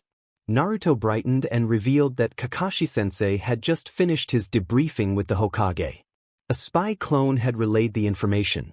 Kakashi had been disappointed that he still could not properly evaluate their true strength because Naruto and Sasuke had not done much fighting on the mission. Trolling Kakashi had become a favorite pastime. On that mission to the wave, they had not encountered the Demon Brothers. Zabuza had sent them back early to Mist to help with the rebellion. At the bridge, Zabuza had announced he no longer targeted the bridge builder Tazuna once he learned Gado had not planned to pay him, and he had decided to team up for a bit of revenge against Gado. The rest followed from there. Shikamaru chuckled, but then his mood dropped. Thinking of Kakashi led him to Obito, and then to Madara. Memories of the Fourth Shinobi War pressed in, bringing resentment and bitterness. He admired Naruto for his continued optimism despite everything. Shikamaru asked what they planned to do about Obito and Madara. Naruto looked away, bit his lip, and admitted he did not know. What he did know was that he wanted to give them the opportunity to make the right choice. He turned towards Sasuke because he knew Sasuke understood the sentiment. Sasuke looked solemn and nodded. Shikamaru understood as well, though he still felt bitter. Shikamaru's lips pursed in a thin line. He found it hard to forgive, knowing what the two Uchihas had been responsible for in their lives. He thought it might have been easier to end them and avoid another war, but he knew Naruto did not like that. The Hokage wanted to save as many people as possible, including the two Uchihas, despite the role they had played in Naruto's personal losses. Naruto said darkly that death seemed too merciful after everything. The air grew heavy, catching Shikamaru off guard. Naruto then smiled as if nothing had happened and said that he wanted them to atone and do good. He believed that if he could talk to them, they might change and make the right choice. He reminded them that Obito had been proven redeemable in their future, though he had much to atone for, and Naruto wanted to try reaching out to him again. Shikamaru nodded, watching Naruto closely and warily, and asked about Madara. Naruto said he had an idea about Madara and proposed a compromise. He asserted that he would eliminate the largest source of the threat, while Shikamaru would have the chance to deal with Kabuto during the Chunin exams so the dead would not rise again. Naruto explained that he felt pity for Kabuto but believed that Kabuto's instability and shifting allegiances had made him a continuing danger, and that ending him would be an act of mercy to prevent more suffering. Sasuke would be allowed to challenge Orochimaru, and in return Naruto asked for the opportunity to handle Obito and Madara himself. Naruto promised that if they proved a lost cause, he would eliminate them as well, but asked simply for that window of opportunity. Sasuke and Shikamaru exchanged uneasy looks but agreed. Naruto cheered and promptly created a blood clone. He ordered the clone to hunt down Zetsu, destroy them, and locate and neutralize the Geto Mazo. The clone saluted and immediately teleported away. Shikamaru stared while Sasuke face-bombed. Shikamaru let out a slow smile, then chuckled and finally laughed at how quickly the plan had been set. Naruto tilted his head and looked at his best friend with innocent blue eyes and a small smile, glad that Shikamaru seemed relieved. Sasuke muttered that it was troublesome under his breath the whole time. Inside Naruto's mindscape, Kurama yawned, opened one eye lazily, stretched, and rested his head on his paws. He wondered aloud that if Madara was not resurrected, their main worries were Pain and Obito and their pursuit of the Moon Eye plan. He also thought about Orochimaru and grinned at the idea of confronting him, imagining a fierce confrontation. At an unknown location, Orochimaru shuddered as a chill ran down his spine. He chuckled quietly and remarked that it was interesting.